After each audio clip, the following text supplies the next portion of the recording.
number of games. Ukraine have played 3, Italy only 2, North Macedonia 3, Malta 4. But Ukraine currently in second place in the group with 6 points. Italy on 3 points. They're playing North Macedonia away tonight. And if England can win this game here, then they will be very close to automatic qualification for the Euros. If you've not heard the team news, Ukraine, quite a number of familiar names in here. Bushchan's the goalkeeper. Back four of Konoplia, Zabani, Matvienko and Mikolenko of Everton. As the match begins, the Bulgarian referee gets us underway. Georgi Kabakov. And to complete that lineup for Ukraine, Stepanenko, the captain, in the middle of midfield. Sudakov, the promising young Sudakov to his right. Zinchenko of Arsenal to his left. And then the front line of the informed Tsihankov, Mudryk of Chelsea on the left, and Roman Yaremchuk through the middle. Ukraine in their all-yellow kit with the blue numbers, and England playing here in all red with blue trim as the ball is played back to Harry Maguire in central defence in the middle of his half, and with his right foot he just turns it to Mark Gay, who's standing there to his left, the Crystal Palace man. So England with Pickford in goal, Walker, Maguire, Gay and Chilwell, and then midfield Rice, Henderson and Bellingham of Real Madrid, and then the front line of Bukayo Saka, Harry Kane of Bayern Munich and James Maddison. Matthew Upson is watching with us, England World Cup defender. Doesn't trip off the tongue naturally yet to say Harry Kane of Bayern Munich, but that's what he is. Here's Kyle Walker. He might have been of Bayern Munich, but he's staying at Manchester City. England dominating possession in the early stages of this match. Here's Chilwell, who is in for the injured Luke Shaw, who I think you'd consider is the first choice England left back. And here's Harry Kane, who's dropped back all the way to the halfway line to pick up possession. Jordan Henderson, Saudi Arabian-based player in the England team. We've never seen that either before. Here's Chilwell on the left-hand side. Chilwell goes all the way back towards the halfway line. And England have it again, trying to build something. Ball is with Walker. Walker goes for a little ball through the middle. Now Declan Rice is there. Declan Rice carries it out towards the right-hand side. Bukayo Saka gets his first touch of the ball, but has to prod it back to the halfway line.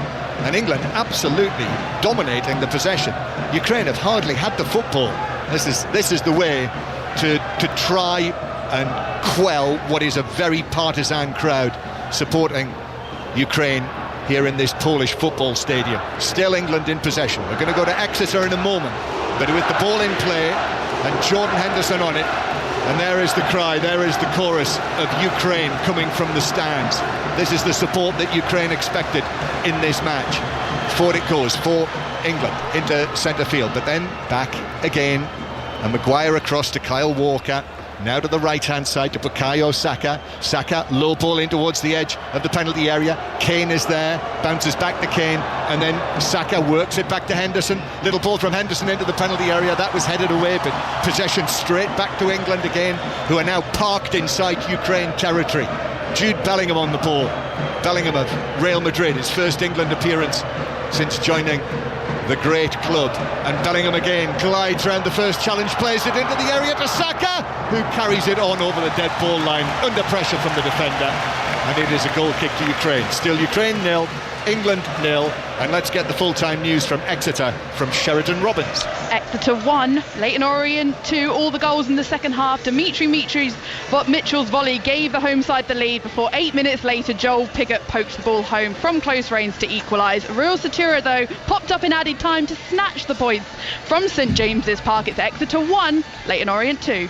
And to MK Dons, Sohail Sahi. Yeah, full-time John. MK Dons 1, Notts County 1. Much improved second half. MK Dons, they took the lead within 60 seconds of the restart. Daniel Harvey smashing it home from just inside the area. Notts County responded and equalised through their captain Carl Cameron. Notts County, they dropped to second in League 2. Full-time, MK Dons 1, Notts County 1. Same pattern here in Poland. England seeing a lot of the football. Maddison plays it out towards the left-hand side, then back to the halfway line again. Then the pass forward for Bellingham to make that run now into the full-back position. He caresses the ball from foot to foot, goes past the defender brilliantly, then Bellingham with the left foot cross. Defender gets his head to it at the near post, and then Mudryk jumps, couldn't clear it. Walker's got it back. That was a brilliant early touch from Bellingham. Wow.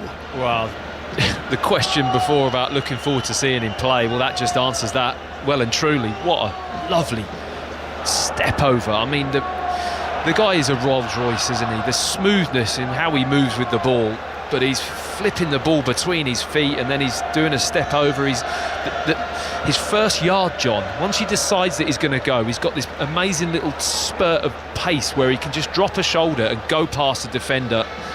Amazing play from him. Back to League One again, because it is over with you now, is it, Chris Coles? It is, John. Stevenage 2, Carlisle 2. Joe Garner's 90th minute header rescuing a point for Carlisle. Disappointment for Stevenage, still a point though that takes them top of League One. Stevenage 2, Carlisle 2. I'll run you through all of the scores once the final whistles have gone. But here's Bellingham for England, playing it through the middle. Maddison's onto this. Little touch from Henderson, actually slightly behind Maddison. But Ukraine dropping back into position. So Maddison square towards Bellingham. And then Bellingham works a pass, actually right onto the chest of Mikalenko, who's able to take it down. But the header is won back by Declan Rice, heading it towards the edge of the penalty area, where Zabani was able to get it away for Ukraine. But England almost totally dominant in terms of possession, Matt Upson. Well, they've had the ball for 99% of this game so far. We're nearly 6 minutes in and Ukraine have barely touched it. I mean, the one thing you are seeing is that this Ukrainian team isn't going to come out fishing. They're sat in there, they're going to be patient, they're not going to get lured into trying to press into areas and leave those holes for Maddison and Saka and Bellingham. They're going to keep really tight and maybe sit deep in a lot of this game. And just a warning from Gareth Southgate yesterday, he said this is a counter-attacking team that Serhii Rebrov has moulded so far with Ukraine. Now Saka has stayed down. Saka has stayed down and is just getting to his feet, and he looks in a little bit of discomfort there. He's flexing his knees, he's hobbling away, and he is not moving smoothly at all. There's no one warming up, no one's been sent out to warm up. He's hobbling about, Saka, but I think it was just more of a bang to the thigh, John, as opposed to anything. I think they're just relying on him just being able to run that one off. England with the ball on the left-hand side. Here's Chilwell, a first burst forward down him into the full-back position, almost overran it, had to stretch, and actually the goalkeeper Bushchan gave a shout, defender left it and he was able to pick it up. So Ukraine 0, England 0. This is BBC Radio 5 Live. We're live in Poland at the home of Śląsk Wrocław. That's the local team that play inside this stadium, one of the Euro 2012 stadiums. Ukraine with the ball at the back, and actually Matvienko got himself into a right twist there, and actually rather hurriedly had to put the ball out of play for an England throw down the right. Another full-time score in the Women's Champions League qualifying match. Arsenal are out. It finished 3-3 today between Arsenal and Paris. Went to penalties and Paris won 4-2 on penalties, so Arsenal are out. Ukraine 0, England 0. As I say, I'll run you through all of the Football League scores when we get them in, but England with the ball on the left-hand side, and of course we've got commentary to come later as well on England-Argentina at the Rugby Union World Cup. That's from 8 o'clock, and after that, commentary on the women's final at the US Open live from New York. So much good live sport, or at least we hope this will be good. So far, England dominant, but still goalless. Chilwell receives it from Bellingham in a deep out position. Bellingham gets it back now, again drags his foot over the ball. He absolutely oozes confidence, Jude Bellingham. You can tell in his body language. I mean, the way he's demanding the ball, the way he's kind of strutting around the pitch almost with his chest out and bouncing around the place. He's in fine form. Good play, Maddison does well. Swings a low pass to the right-hand side. Saka, who seems okay, keeps it in. Uses Walker near the right corner of the box. Now Maddison is onto this again, wearing the number 11 for England. James Maddison, only his 4th appearance for England, actually made his first start for England in the game against Ukraine at Wembley in March. Again, the Ukraine chant comes down from the stands as Walker plays it forward, but Saka won't reach that, and goalkeeper Bushchan was able to come forward and claim it, and Ukraine have it at the back in their defensive third. Passing forward towards Alexander Zinchenko. of Arsenal spoke so well yesterday about the war and the footballers' role and what they can do, as Maddison takes the ball on, but he's dispossessed by the Ukrainian captain Stepanenko.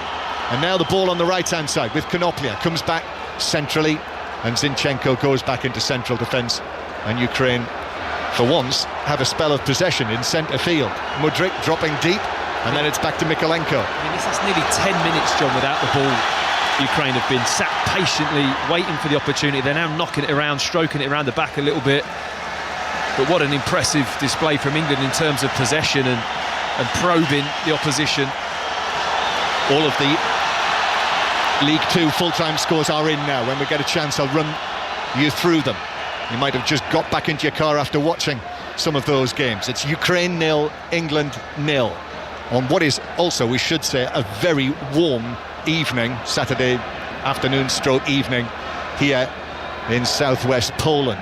I know it is very warm at home as well at the moment. Jordan Henderson should feel very much at home in these conditions. Here is the ball on the left-hand side with Zinchenko, who tried to pass it through, but Saka just stepped across, cut it out, and then Jordan Henderson wins a throw-in on the halfway line. So the full times in League Two: Bradford City 1, Grimsby 1, Accrington 0, Mansfield Town 3, Wimbledon 1, Stockport County 2, Colchester 2, Tranmere 0, Crawley 4, Newport 1, Forest Green 1, Crewe 4, Gillingham 1, Harrogate 0, MK Dons 1, Notts County 1, as we've heard, Salford 1, Walsall 2, Swindon 5, Sutton 3, and been involved in another high-scoring game, Swindon Town, and Wrexham winning 2-1 against Doncaster Rovers. 0-0 here. Ukraine on the back foot, but winning the ball back from Jude Bellingham, but Rice was able to step forward and reclaim it for England. Now here's Henderson operating just here on the right wing. Ball played down for Saka. Saka back to Henderson. Here's the cross from Henderson, looking for Kane, but it was past him. Chilwell catches up with it in the full-back position. Chilwell now back to Bellingham. Bellingham, little ball, but actually it wasn't anticipated by Declan Rice. And now Ukraine are able to step in, but Chilwell comes back and is able to claim possession back for England again. Great recovery. Ben Chilwell saw the danger and just read it, dropped back into that left-back position, took the ball back in, and England back on the ball, stroking it around. And I think you're right, John, in terms of the conditions. Neither team really tearing around the pitch in terms of pressing one another. Both happy to just maybe stay off a little bit and be patient when the other one has the ball, but at the moment it is all England in possession. And there's that chant again, Ukraina, Ukraine, and again the applause rings round the ground. And it was lovely as well, you know. I think it was quite from the Ukrainians, and the reason this game is played here is because there's such a large Ukrainian community now in this area. Here's Kane for England, playing the ball in 35 yards out on the right-hand side. Only half cleared, comes out to Saka, left foot shot, but that was blocked effectively by Stepanenko, who threw himself in the path of it, just 2 or 3 yards away from where Saka scored it. It was not unlike actually where he scored from in the game at Wembley against Ukraine. Bukayo Saka, now Bellingham turns, gets the ball back from Henderson. Bellingham couldn't turn inside the area, the ball was slightly behind him, and therefore Ukrainian defenders were able to converge on the Real Madrid man and get the ball clear, and then Mudryk is tripped by Walker, and it's a free kick to Ukraine in their own left-back area. Yeah, some real decisive attacking movements coming from Bellingham when he wins that ball. He just sees half an opening, and he's got the quality just to either break a line with a pass or play a little 1-2, but he's always on the move. There's a nice little 1-2 with Maddison, gets the ball back, he's into the box. There's just too many players, Ukraine players around him, just smothers out the opportunity, but he's so threatening from that kind of advanced midfield position. England are so much on top in the match that I have to say, on the match that we've seen so far, were England to break through now and get a goal, you do wonder what that would do to the Ukrainian psyche. Yeah. However, it is still 0-0, and remember the threat of Ukraine on the counter-attack with Sihankov on one side, who's got 4 goals in his last 3 internationals, those games at the end of last season, and Mudryk on the other, who's yet to get off the mark for either club or country, the Chelsea man. Here England are almost inevitably in possession. Comes back to Harry Maguire, winning his 58th cap tonight. Just a few minutes really of time for Manchester United so far this season in the latter stages of the defeat at Arsenal on Sunday. Maguire, then to Walker, and then back to Maguire again. So Mark Gay, it's his 5th cap tonight. Back to Maguire, who's going to hit a longer pass now out towards the left-hand side, and it's chested down there by the Chelsea. Well, he's often the Chelsea captain at the moment, with Reece James out injured. Ben Chilwell. Now Jordan Henderson drops deep for it, and Henderson back into the centre circle. Jordan Henderson, Gareth Southgate said he shaped up well in training this week because they wanted to have a look and see what his levels were like. But there again, you probably wouldn't have expected Gareth Southgate to say anything different. Here's Walker, back to Henderson, but there'll be a great deal of scrutiny on how he plays, won't there? Yeah, certainly. They'll be looking at his sharpness, his fitness. I mean, I think we're early days into his move. You know, he's done a good pre-season, so he's in pretty good shape. It's just as the weeks and months go on, whether or not future squads and all the way through the season, whether or not the level out in Saudi Arabia might affect his selection, but at the moment he looks good, Jordan Henderson. Another classy touch from Jude Bellingham in centre field there as the ball came into him at pace. There was a man there with him, just cushioned it off to Saka, who wasn't able to take it on. I mean, what I love about him, how early he sees that, John. He knows that there could be pressure all around him, Jude Bellingham, and his first touch is just where there's one outlet, whether it's backwards, sideways, diagonal, and his first touch and body weight is just straight into that hole, and he's away. You know, his awareness of his position on the pitch is just second to none. He's such a figure of a man now as well, and striding through the middle. Jude Bellingham, already 5 goals in his first 4 appearances for Real Madrid, signing for Real Madrid, this boy from Stourbridge, when he was still 19, signed for them just before his 20th birthday, and it could go well beyond if all of the various clauses come to pass, well over 100 million euros. Ball played out to the right hand side, Saka, the defender just got the touch, Mykolenko, the Everton man, the number 16, as England have it again on the halfway line. Here's Chilwell, 0-0 if you've just switched onto us, if you've been out at a match this afternoon. We've got the England match now, the England Rugby Union match, their first at the World Cup at 8 o'clock, and then the tennis from New York after that. As Kane on the left-hand side just plays the ball out. That is an unforced error by the England captain.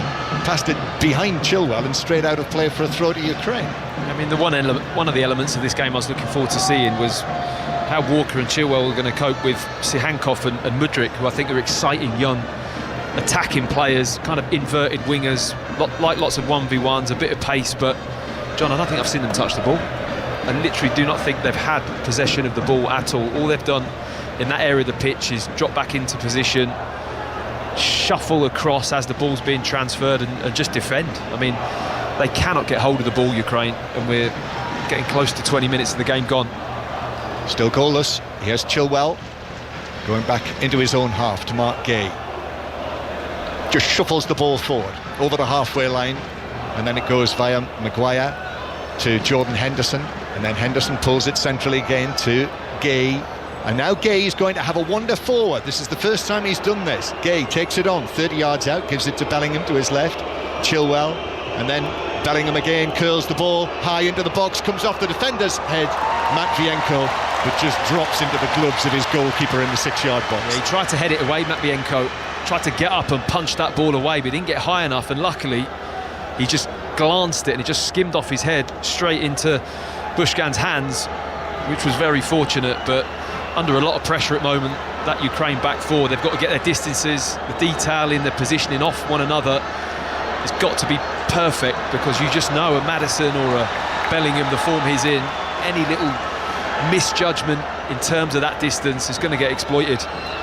Ukraine 0, England 0.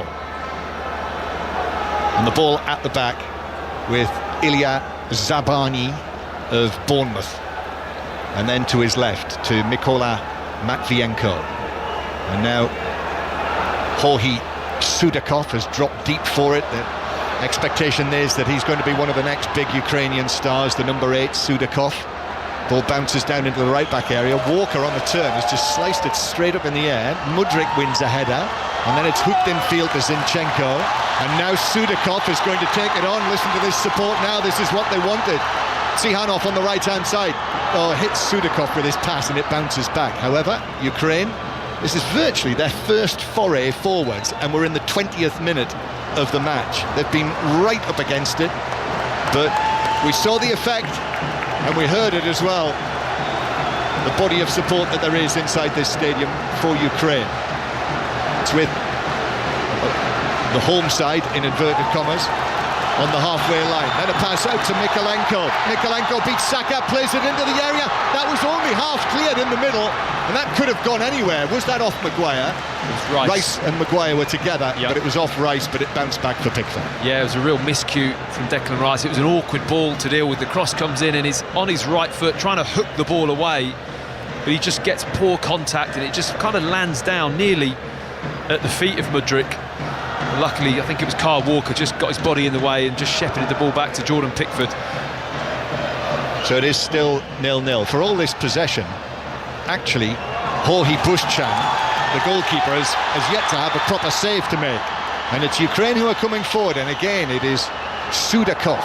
But Bellingham dives in, cuts out the pass. Maddison has gone down in there as well, and he's come out worst. And then the Ukrainian player who's involved has just dropped down onto his back as well and put his hands on his face. So referee Kabakov is going to come across, and he's got a yellow card in his hand, and I think it is going to be a booking, the first yellow of the match for the Ukrainian captain Taras Stepanenko. There it is, yellow card. It's just followed through a little bit on James Maddison. I mean, I think that's a little bit harsh because the ball was loose and he had a right to go for it, but Maddison just towed it away. It was a little bit scrappy in the middle of the park there. Jude Bellingham just trying to tow the ball away, just to get away from the defender as opposed to really seal possession of the ball, and it just got loose. Maddison was in there. He wins the ball though, in fairness to Stepanenko, and just kind of traps Maddison's leg. It's a little bit harsh, that yellow card. For Stepanenko, the captain of Shakhtar Donetsk, the Ukrainian champions. Ball back with Pickford in the England goal. Socks, black socks, quite low. Pickford runs the ball out and then hits a long left-footed pass to Saka. Lovely touch from him, shielding it from Mykolenko, who got a touch to put it out of play. He's still not happy, Bukayo Saka. He is hobbling as he's just running after the ball there. I think that was another bump there though, John. Whether or not he's on the same spot, I'm not too sure, but I'm just looking down for activity off the bench in terms of if he is struggling, the bench would know about it and they'd have someone warming up. And they haven't. Ukraine 0, England 0. I had a chance to speak to Bukayo Saka earlier this week on what actually was his 22nd birthday.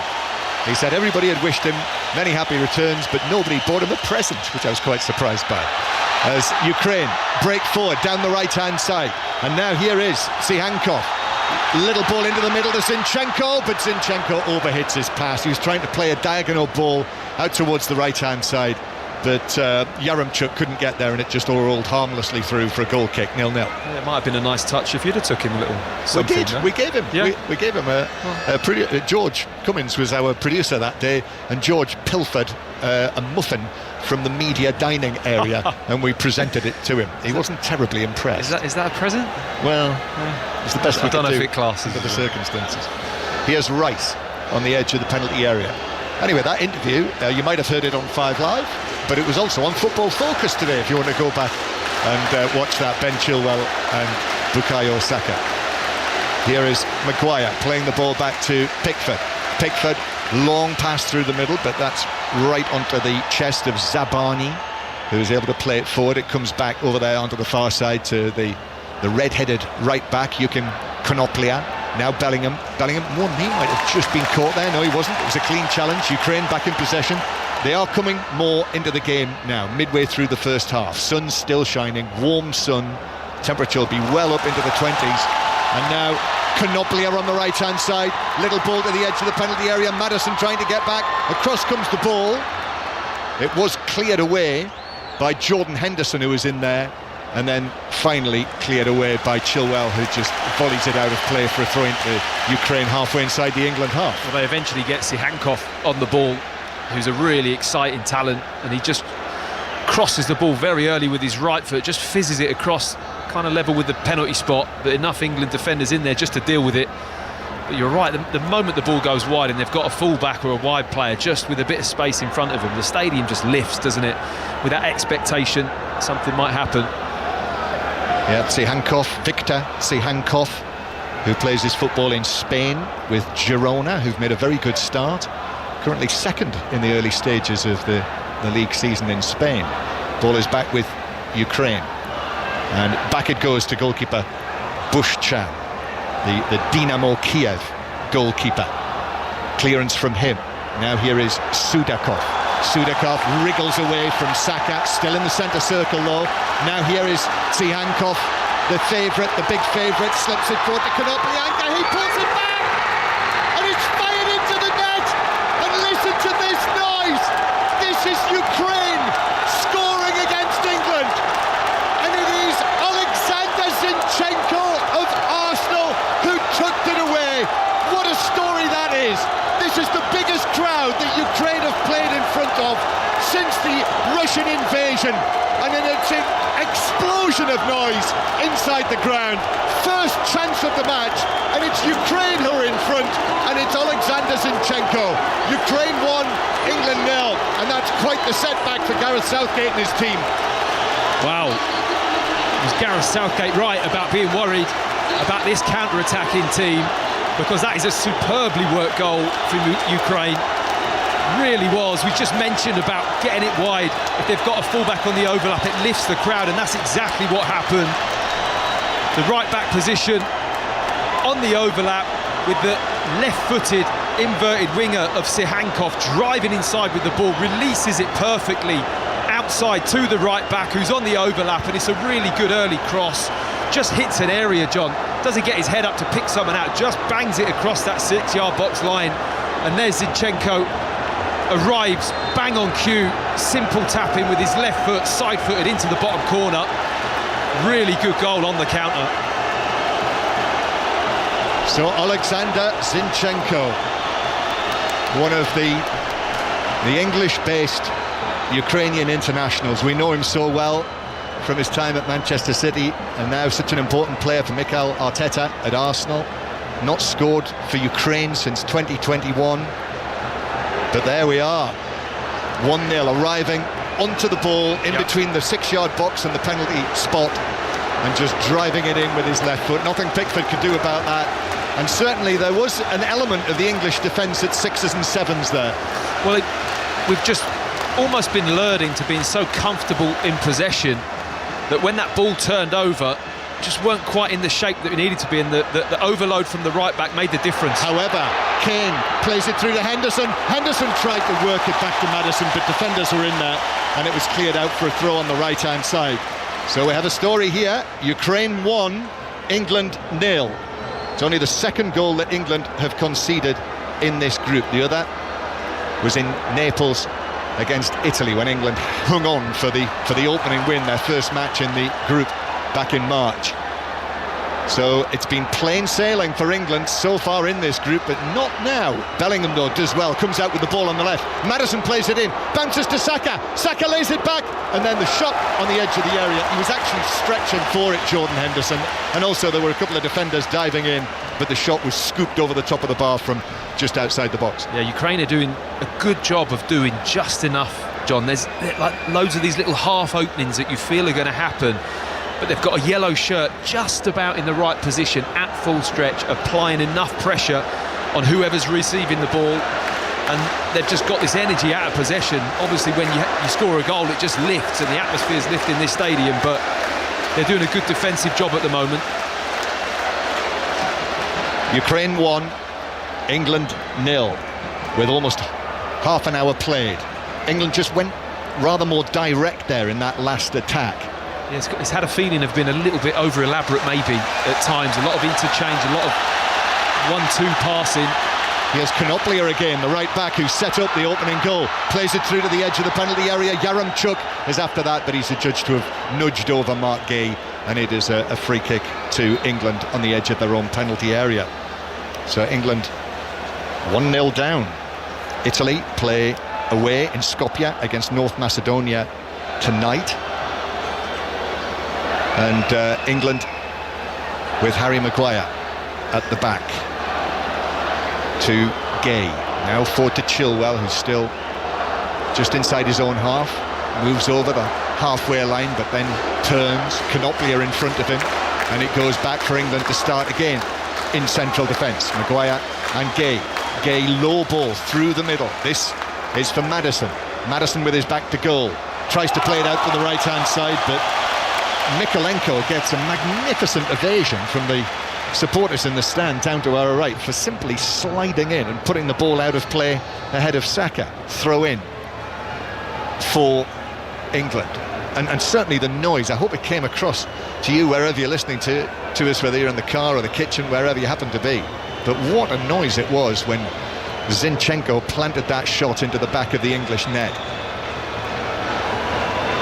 Here is Bellingham, who gets the ball back from Chilwell, but it was slightly behind him, so has to go back through Declan Rice. And it's now the Arsenal man, Declan Rice, who carries the ball forward and to the right, gives it to Walker. Walker curls an early ball into the penalty area, couldn't reach Kane, it was headed away, headed out to Rice. He takes it down, gives it to his left to Bellingham. Chilwell's now advancing towards the penalty area. Kane is there as well. Kane runs across the corner of the box, tried to cross, but that was blocked. Back to Chilwell again on the left-hand side. Chilwell's ball into the penalty area, only half cleared away. It's very congested inside the Ukraine penalty area.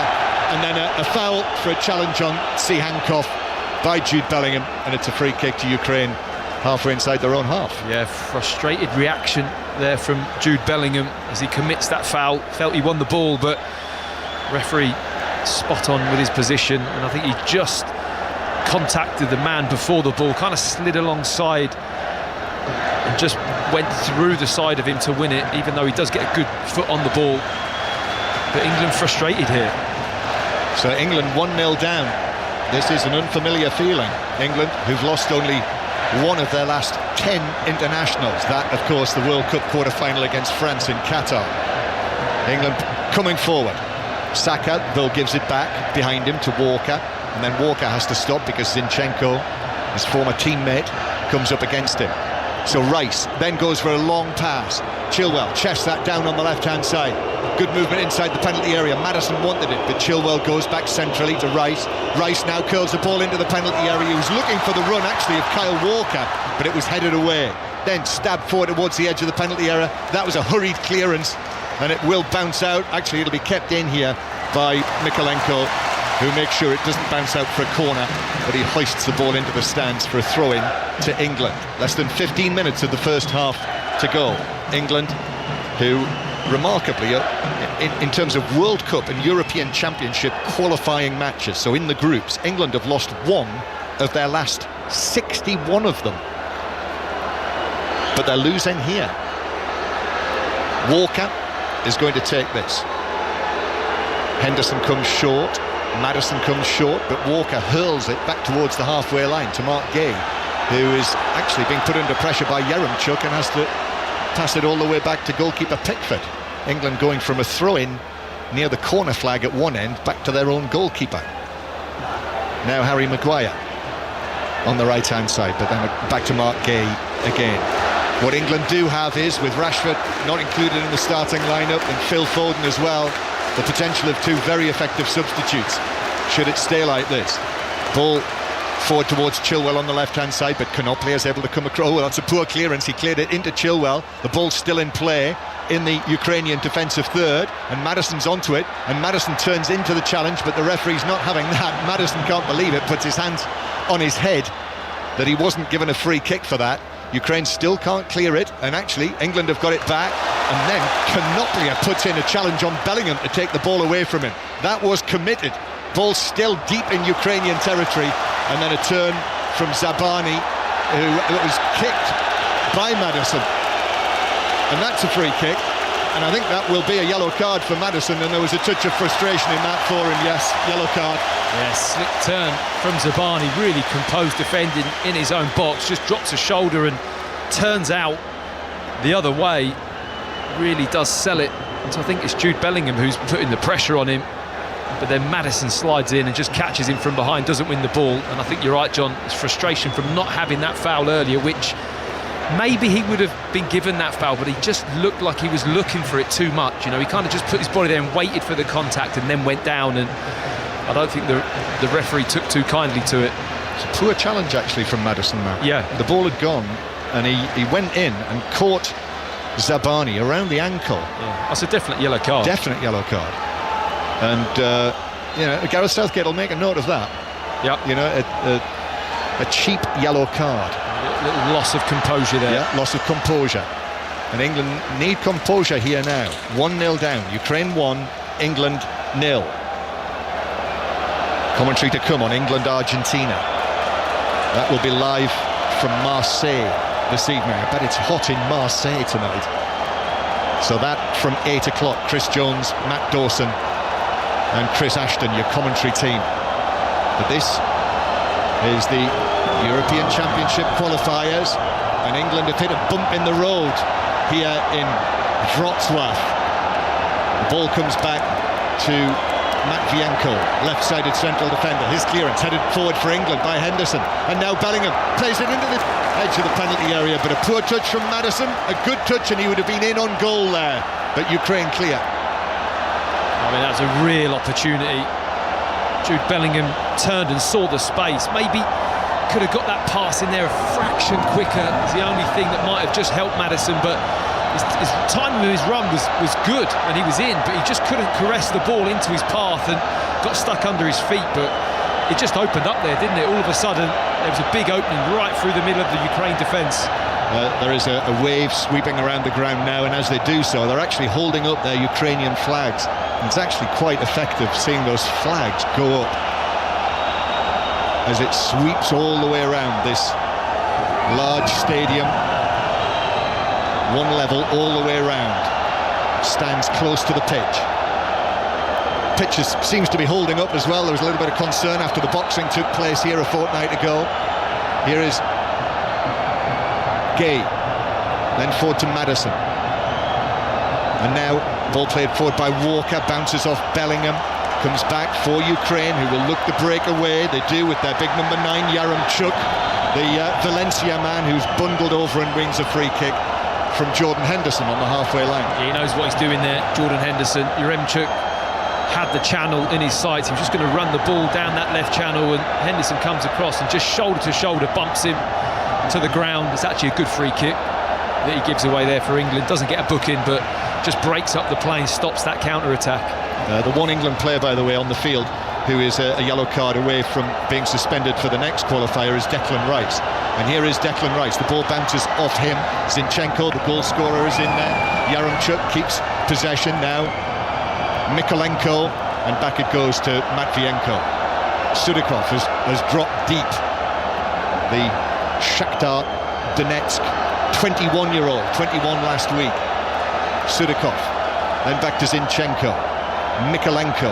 This is much better from Ukraine. Obviously they've taken great confidence from the opening goal and they've settled into the match, whereas England have gone off the boil. Sudikov, Mikolenko again, and then back to the halfway line to the fair head Zinchenko, who just moves across almost right along the halfway line and gives it out to the right-hand side, and then Zabani will play it back through central defence, and Matvienko will bring it forward. Just shuffles it forward with his left foot, but then plays the ball out to the right-hand side, but that is significantly behind Sihankov, who had to scamper back and keep possession.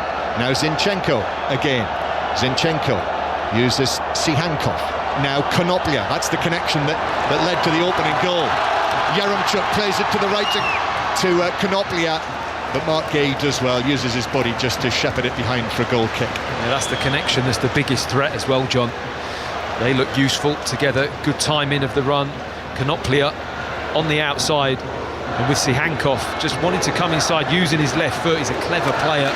He just draws defenders in close, and then the timing of his release out wide or inside the pitch is very well timed. It's a real threat, that right-hand side for Ukraine. The score is Ukraine 1, England 0. This is 5 Live, BBC Sounds as well, if you're on the move. And Serhii Rebrov just goes and sits down. It's only his 4th match in charge, took over at the end of last season. He was working in the United Arab Emirates, actually, Serhii Rebrov. But once he reached the end of the season, he moved into this job, 1-2 and got a 3-3 draw in Germany. I mean, talk about a coach that's gone and got a wealth of knowledge in different countries. I think he's won the titles in 4 different ones, hasn't he? UAE, Saudi Arabia, obviously Ukraine, and the other one, Hungary, that's right. Yeah, Ferencvaros. So that's a wealth of experiences in different football. Yeah, and one of Ukraine's most famous names, the great partnership, Rebrov and Shevchenko. Here's Maguire just playing the ball to his left. Now Gay again, and then Chilwell's available on the left-hand side. Chilwell, Kane, dropping very deep, as we've seen him do so much for Tottenham and England. The theory was that he would be doing less of that as a Bayern Munich player, but he's certainly doing it for England here. And Kane's pass, that's excellent, into Walker. Walker scores 1-1, and Kyle Walker scores his very first goal for England in his 77th appearance. He's waited a long time for that, but what a pass to set it up from Harry Kane near the halfway line. And Walker bombing forward, took a really good touch, and then I think there was a little element of stage fright in there, but he almost couldn't miss, and he drove it past Bush-Chan to make it Ukraine 1, England 1. That's an important goal as well from Kyle Walker. Might be his first, but there is a VAR check. It looked onside to me, but the ball travelling, it did look on. Yeah, it looked on to me. But obviously you never can tell until the lines are drawn. It could be a very tight one. But you were just mentioning about them not wanting Harry Kane in that position. Well, you certainly want him in that deep roll position when he pulls a pass out like that. What a ball that was with his right foot, curled to perfection down the right-hand side. I think he might be on. Yeah. I think the right-sided centre, I think it's Zabani who is playing him on. Mind you, after we were at Arsenal last Sunday, yeah, I think I'm not going to commit myself here. And the check is over. Cheers from the England fans, and Kyle Walker will be able to talk to him. That is a racing certainty that Kyle Walker will be talking to us post-match, as long as things continue to go well for England, having scored his first goal finally in his 77th appearance for England. I mean, the hardest bit was just prodding it home, wasn't it? There was a little pause where he was through on goal, and he just had a bit of time to make that decision. And he did finish it well, just kind of was safe and just prodded it into the back of the net. Kyle Walker scoring in the 41st minute. It's just a stoppage here in the centre circle. A yellow card as well, I think, for a Ukrainian player. Maybe it might have been Yaremchuk. Yeah, I think it was. Yeah, it's a bad tackle. Goes in late on Jordan Henderson. But Henderson's okay, although he's looking over his shoulder at Yaremchuk. Yeah, I don't think he was best pleased with that at all. So back at 1-1, yeah, just stepped on him, just stepped on his foot, and fortunately he's okay. So England back level, important before half-time. Very. Because Ukraine were much improved. Very. I mean, it's an important goal because their game plan is to sit deep, soak up pressure, just hit little short, sharp counter-attacks, and they've shown they can be good at that already in this game. And I think getting that goal just allows England to feel a little bit more comfortable if it goes in the same as this at half-time. As England win the ball back from Zinchenko, but illegally. That was a foul by Henderson, and it's a free kick. James Maddison's got more to say to the referee as Ukraine sort themselves for this free kick. So 1-1 the score, and we're in the 44th minute of the first half. Kyle Walker, the oldest man in the England squad currently, 33 years old now. And the talk is that there will be a new contract. I think he was speaking, wasn't he, last weekend after the Manchester City match, and suggested that that would be the case. So we'll see about that. All came from that meeting in the restaurant with Pep Guardiola. It looked as though he was going to be Bayern Munich bound. They spent, I think it was a Friday night, in a restaurant together. Pep Guardiola did all the talking. He's still a Manchester City player, such an important player as well. Captained the team regularly in the absence of Kevin De Bruyne. And now he's scored his first goal for England. Here is Mykolenko for Ukraine, but under pressure gives it away. Goal scorer Walker in field. Maddison's chasing this, but Konoplia is able to take it on and it's hit away to the halfway line by Matvienko. England come again. Maddison going one way, then the other. Over on that left-hand side, Zabani was out there with him, and England through Maddison go back towards the halfway line. We'll see the fourth official's electronic board very shortly. He's just punching in the number. Maddison back to the halfway line. What about the inclusion of Maddison then, Matt, instead of Rashford, do you think? As the ball's played up towards Kane near the edge of the area, bounces away from him, and Konoplia is able to clear. Here's Yaremchuk. First time ball back to Zinchenko. Zinchenko hits a long pass from Mudryk to chase, but Pickford comfortably out of the penalty area, getting there first. Even was able to do a little dummy as he came towards it and then passed it carefully around Mudryk. That was very Jordan Pickford, wasn't it? Read it so early though, John. His starting point and the way he saw that and judged the bounce and the flight of that ball was absolutely spot on. And you're right, he just doesn't come through and panic and try and just smash the ball into the top of the stand. He even just finds that little cushion pass as well. Oh, lovely from Saka, lovely touch and skill. Passes it to the back post. Kane heads it back across the 6-yard area, but no one in England red could get there, and it bounced all the way back across and behind for a goal kick. But excellent play from Saka. Yeah, good cross and perfect little header from Kane. He couldn't do much with that. He's backpedaling outside of the back post, but he's just used his intelligence there just to pop that ball back across the goal, hoping somebody might just arrive at the opposite post. But unfortunately Bellingham was central. It goes over his head and there's no one there just to get a touch on the ball. So Ukraine 1, England 1. Half-time, more build-up to England's opening match at the Rugby Union World Cup. And there is the half-time whistle here in Wrocław. And England have got themselves out of a little bit of a hole there, having dominated the early stages. But then Ukraine scored with what I think was the first attempt on target in the match. On the counter-attack, Alexander Zinchenko arriving to tuck it away in the 26th minute.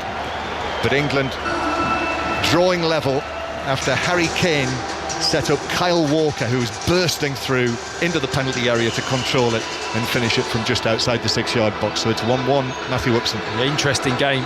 Two teams with very opposite, contrasting styles. In one wanting to have the ball, England loads of possession, probably 70-75% of possession in this first half. But Ukraine looking dangerous on the counter and soaking up that pressure. And I think you're going to see much more of that in the second half. So there we are. Ukraine 1, England 1 is the half-time score here. Thank you, John. Matt, the phrase you used, I thought very aptly for the opening goal for Ukraine, was that England were lured into a trap in conceding that goal. That's how it felt, you know, just so comfortable. When you have a lot of the possession, obviously you're going to be more spread. You're comfortable. They've barely misplaced a pass all first half in terms of in those important areas and keeping possession. So they're in such comfortable in possession shape that the moment it turns over, Ali, if you're not sharp getting back into position, or if Ukraine are quick with the way they want to hit you, there's a little bit of space to exploit, and they did it brilliantly. Timely equaliser, obviously, from Kyle Walker, given the way the game was going. I mean, John just said there, his first international goal. I just wonder, it's one of those that Pep Guardiola might just have a little look at in terms of the attacking prowess of Kyle Walker. Yeah, I mean, it's normally Saka in that high position making that run from out to in, but he found himself up there. But what a pass from Harry Kane there, hey? I mean, it's nice to see him in the box because we want him scoring goals, but he can be a creator from that position. He's shown it many, many times. And it just shows you have all that possession, you have all those lovely little interchanges and 1-2s. It looks all good, but you can't beat that really decisive pass, can you? It just cuts through a midfield and defence like Kane's ball. It was inch perfect, and all credit to Walker for making that run as well. Thank you, Matt. Looking forward to the second half then. Full commentary of that on the way here on 5 Live Sport. Half-time, Ukraine 1, England 1. Former England international Matt Upson alongside our football correspondent John Murray. 8 o'clock this evening, full commentary on England's rugby union team making their bow in the World Cup. They're up against Argentina. In terms of the domestic football today, let me run you down the scores of the games that have taken place. 2 of them in League One. Stevenage have gone top of the table after their 2-2 draw against Carlisle. They actually conceded late in that game. The other game saw Exeter, who were top of the table at the start of the day, drop to third. They lost 2-1 at home to Leyton Orient, also conceding late in that game. In League 2, Bradford 1, Grimsby 1 was the early kick-off. Accrington 0, Mansfield 3. AFC Wimbledon 1, Stockport 2. Colchester 2, Tranmere 0. Crawley 4, Newport County 1. Forest Green Rovers 1, Crewe Alexandra 4. Gillingham top of the table. They beat Harrogate Town by a goal to 0. Scored in the 95th minute in that game. Lots of added time there. And the reason they've gone top is because it finished MK Dons 1, Notts County 1. Salford City 1, Walsall 2. 8 goals at the county ground. Swindon Town 5, Sutton United 3, and Wrexham 2, Doncaster Rovers 1. In the National League today, here are all the scores. Halifax Town 1, Southend United 1. AFC Fylde 0, Aldershot Town 2. Barnet 3, Altrincham 0. Bromley 4, Maidenhead United 1. Chesterfield 3, Dagenham and Redbridge 1. Eastleigh 0, Gateshead 6. Kidderminster Harriers 1, Rochdale 1. It was Oldham 0, Dorking Wanderers 0. Oxford City beat Hartlepool United 5-2. Wealdstone 2, Ebbsfleet United 1. Woking 1, Solihull Moors 1. York City 2, Boreham Wood 2. In the Welsh Premier League, 4 games there for you today. Aberystwyth Town 2, Carnarvon Town 4. Haverfordwest County 0, Newtown AFC 4. Pennybont 0, Colwyn Bay 1. Barrytown United 1, Connors Quay Nomads 4. And in the Northern Ireland Premiership, 2 results so far today. Carrick Rangers 0, Ballymena United 1, Dungannon Swifts 3, Glenavon 1, and a latest scoreline in the 5:30 kickoff, Newry City AFC 0, Glentoran 1. So you're up to date with all those scores. Ukraine 1, England 1 at half-time in the Euro 2024 qualifier. Second half commentary on the way after the 5 Live News with Joe Critcher. Listen on BBC Sounds. This is BBC Radio 5 Live. Daniel Khalif, who escaped from Wandsworth Prison in London on Wednesday, has been recaptured. Police arrested him after he was seen in the Chiswick area. The 21-year-old had been on remand awaiting trial on terror charges. He broke out of prison by hiding underneath a food delivery lorry. Danny Shaw is a policing and crime commentator and says it's unclear why he was allowed to work as a cook. It's a privileged prison job. There are not many jobs going in Wandsworth. He was able to secure access to the kitchens, and that gave him access to a van, the food van that he escaped in, because that van was coming and going with food supplies and so on. And that's the kind of job that's given only to the most trusted inmates. More than 1,000 people are now known to have died in a powerful earthquake which struck Morocco last night. Buildings and homes collapsed in Marrakesh and the surrounding areas. Hundreds have been injured. Many more are still trapped. Sami Fukari is from the International Red Cross and Red Crescent. Many buildings and houses in this area are not built to withstand such earthquakes, so lots of houses and buildings destroyed. Many people outside their homes. The first 48 to 72 hours, are critical. The search and rescue window is where the clock is ticking. And the Met Office says today is provisionally the hottest day of the year so far, with 32.7 degrees Celsius recorded in Heathrow. This is 5 Live Sport. Listen on BBC Sounds.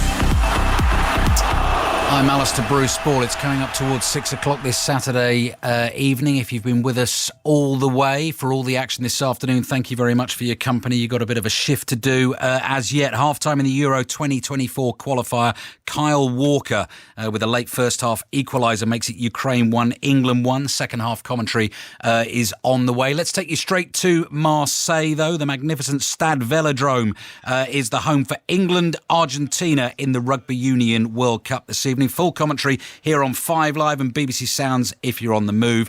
The game kicks off at 8 o'clock. The last we heard from the former England winger Chris Ashton, who's part of the commentary team tonight. He was soaking up the rays on the beach in Marseille.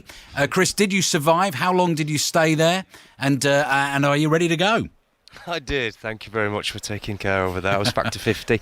I didn't spend too much in the sun.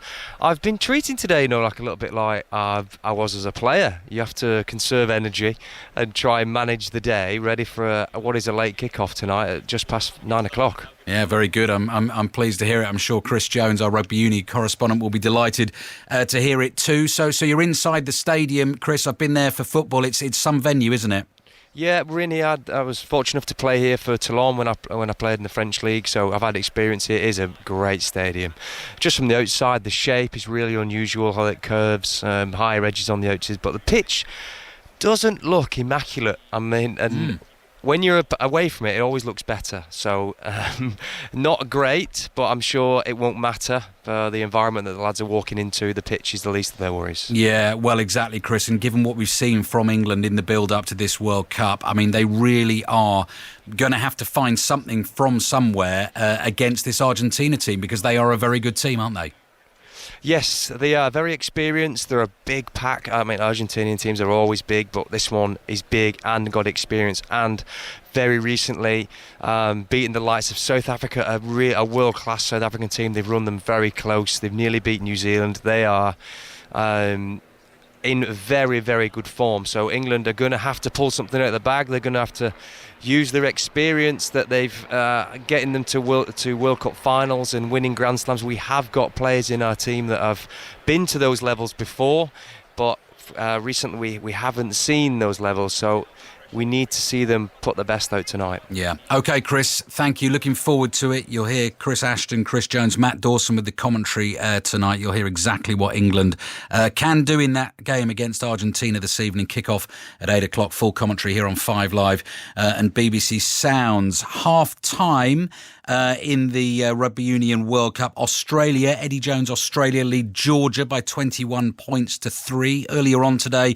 in the first game of the day, Italy ran in 7 tries on their way to a 52-8 victory over Namibia in Pool A. And in Pool B, Ireland beat Romania 82-8 in their first game of the tournament. Here's the Ireland coach, Andy Farrell. Everyone's super excited to be here, to get the World Cup kicked off, etc. And the first 2 minutes of the game wasn't too good, the scoreboard that is. But I thought we adapted pretty well. We was dressing ourselves down a little bit in the interval there, and I thought we calmed down and got our flow back in that second half. And I thought it was a bit ruthless, which is great, and played some great rugby in the end. And I think the odds were about 60 starts or something like that. They don't normally get it too wrong, so we'd take that, wouldn't we? You're dressing down at half-time. You got the bonus point at 35. What were you saying? No dressing down. We just sometimes, a little bit of lack of stopping our flow, with lack of discipline or our communication being a little bit frantic and not finishing the points off that we thought we could have. And I thought we did pretty well in that regard in the second half. It's rumoured to be 2% of the Irish population coming to France. What is it like playing here for the guys and yourself? Well, can I just tell you, it's a wonderful feeling, I hear 60,000 homes from Ireland have been registered with World Rugby. Say they've got 2 or 3, you do the maths, that's a lot of people, isn't it? And then if you look at them from around the world, they all travel to the World Cup, and the fever, with football, etc., that we've seen with Irish fans and what we've seen over the last couple of years is absolutely phenomenal. So I hope they've enjoyed the start of this journey with us. I heard it's buzzing back home as well as in Bordeaux as well. Hopefully this will continue.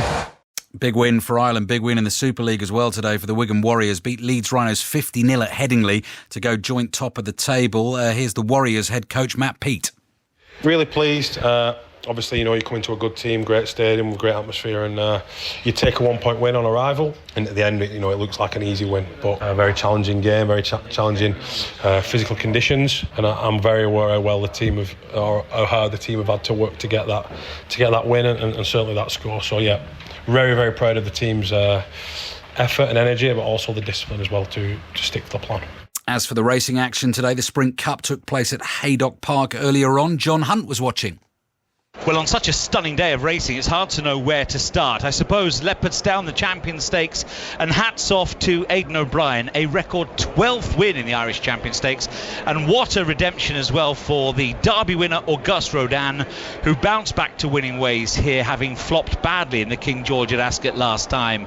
Luxembourg and Nashua were right on his tail at the line, King of Steel finishing back in fourth, but an absolutely thrilling race there, and that added to Tahira's Matron Stakes victory as well. For Dermot Weld, she now could well head to the Breeders' Cup in America. So a great day in Ireland, but the fairy tale story of the day came at Haydock Park in the Betfair Sprint Cup. A big field, 16 went to post. All eyes were on the favourite Shaquille, but sadly he didn't have a going day. He jumped fine out of the stalls this time around. Often that's been his failing, but he faded tamely, and then it was anybody's race. But the power from Regional carried the day in the end, and this was a massive success for jockey Callum Rodriguez and Yorkshire trainer Edward Bethell, by far and away his biggest success.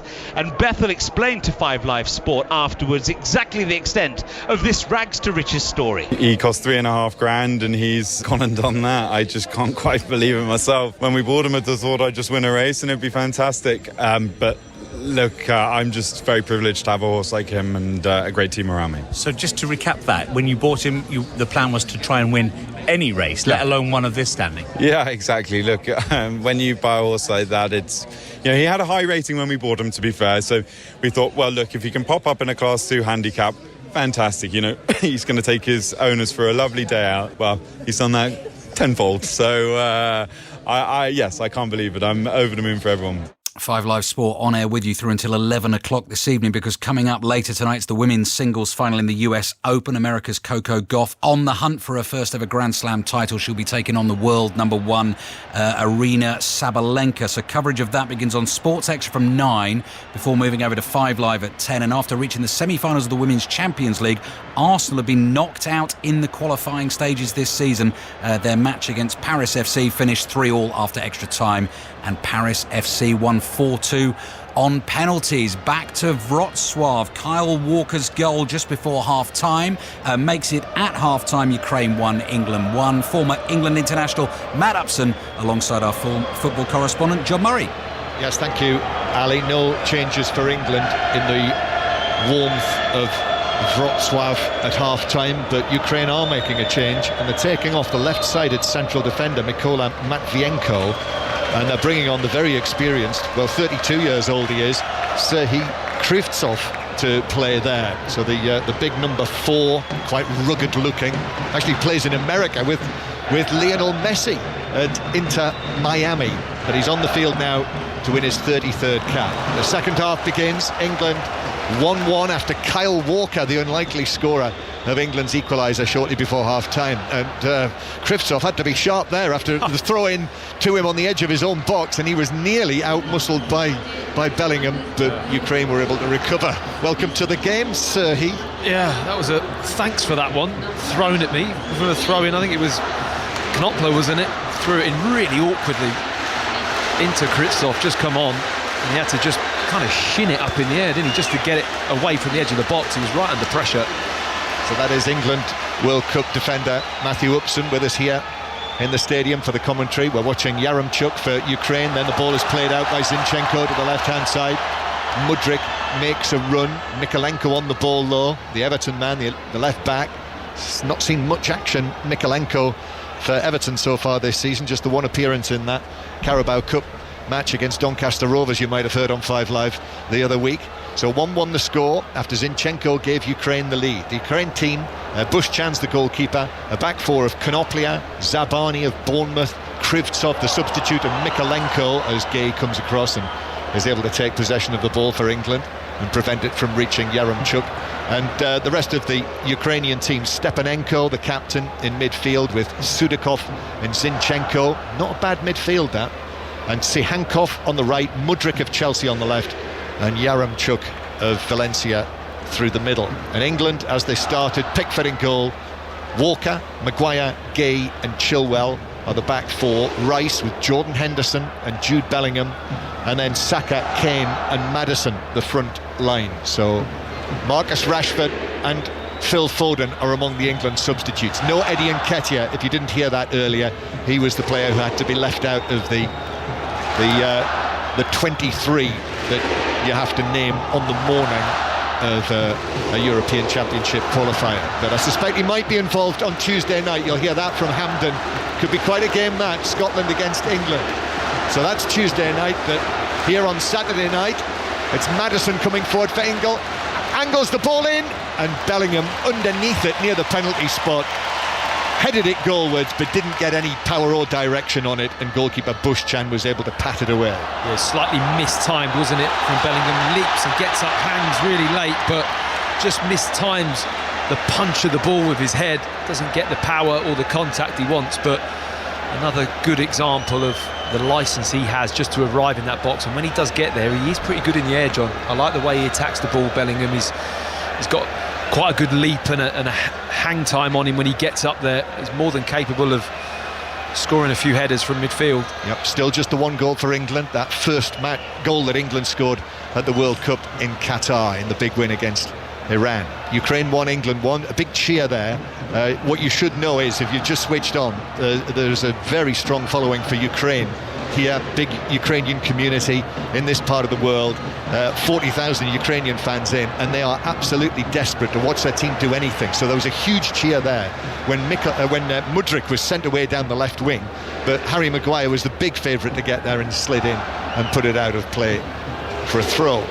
England now with the ball back with Gay. Mark Gay coming forward towards the midway point of the Ukrainian half. Then a quick pass out to Chilwell on the left-hand side. Back it comes though, behind him to Bellingham. And then England again with Declan Rice just forward of the centre circle. Rice curls a low pass out to his new clubmate Saka, but Saka's pass doesn't find Kane. And it runs away through and behind. Henderson it was chasing it through and behind for a goal kick to Ukraine. 1-1. Yeah, just too much weight on that pass from Saka.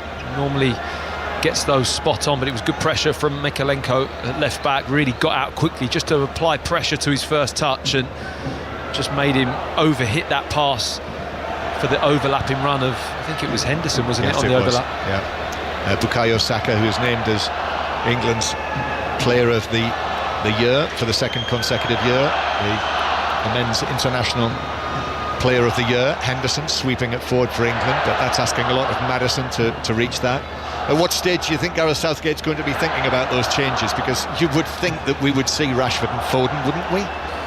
Well, I honestly think that it's dependent on how the game's going in the next 10-15 minutes, John, to be honest. I think he's just happy with his team that's settled. They know what they're doing. They've got themselves back in the game. And I think this little window after half-time, the first 15-20 minutes, and then he'll see how the game's feeling, how it looks. Harry Kane wins a free kick here. That was clever from the England captain. He drew the foul from the big Krivtsov, the substitute, just challenged him from behind, and Harry Kane just made sure he felt the contact, went down, and England have a free kick then, which is slightly left of centre. This is between 35 and 40 yards out, Matt. Yeah, it's a long way out, isn't it? I mean, it looks as though Maddison's lining up for a shot, but it's going to have to be some effort. This would be optimistic. But he plays it square, Maddison. To England goal scorer Walker. Walker plays it in. Maguire with the header, but that lands on the roof of the net. Arriving, yeah, that's right off the training ground, that move. Maguire just couldn't keep the header down. Nice set play. Ball passed square initially from Maddison, and then Maguire just peels round to the back post for the cross, and the ball is absolutely perfect, really. Gets full contact on it, but he just doesn't guide the header. It's an inaccurate header from Harry Maguire, and he just loops it over the bar. He should be punching that back across goal, because there was 2 or 3 England players, Gehi as well, arriving in that far post area. Any good header would have been a really dangerous situation. Well, Maguire has been caught by Mudryk there. It was a ball pumped forward, and Maguire was always going to get there first. He had to put a sprint in. He did get there first, but Mudryk late on it caught him. Yeah, well, if he's dangled a leg in there, Mudryk, then that for me is a yellow card. I think he's just trod on his foot, John, as he's followed through. Maybe accidental from Mudryk as he puts the brakes on, because he knows he's not going to get there. I think he just catches Harry Maguire on the foot with his studs. Ukraine 1, England 1 on what is a a really busy night of live sport on 5 Live, with England against Argentina to come. As soon as we're done here, we'll be handing it across to Sonia McLaughlin, who is in Marseille with the rest of our commentary team, and you will hear England's opening match from 8 o'clock, an 8 o'clock kickoff UK time. And then immediately after that, it's the final of the US Open between Coco Gauff and Aryna Sabalenka. England coming forward. Here is Saka. Saka now looking for the overlap there, which is Henderson. Ball driven in from the right, and goalkeeper Bushchan diving for it in the 6-yard box. Got a palm to it, could have gone anyway. He could have palmed it straight to Bellingham actually, but it was a defender who got the touch to put it behind. Yeah, this all comes from a really good pass from Guerhay. Breaks the lines into midfield. Maddison drops in, receives it on his back foot. He's turned, the ball's wide, and it's almost a carbon copy of the goal that Ukraine scored with the overlapping run.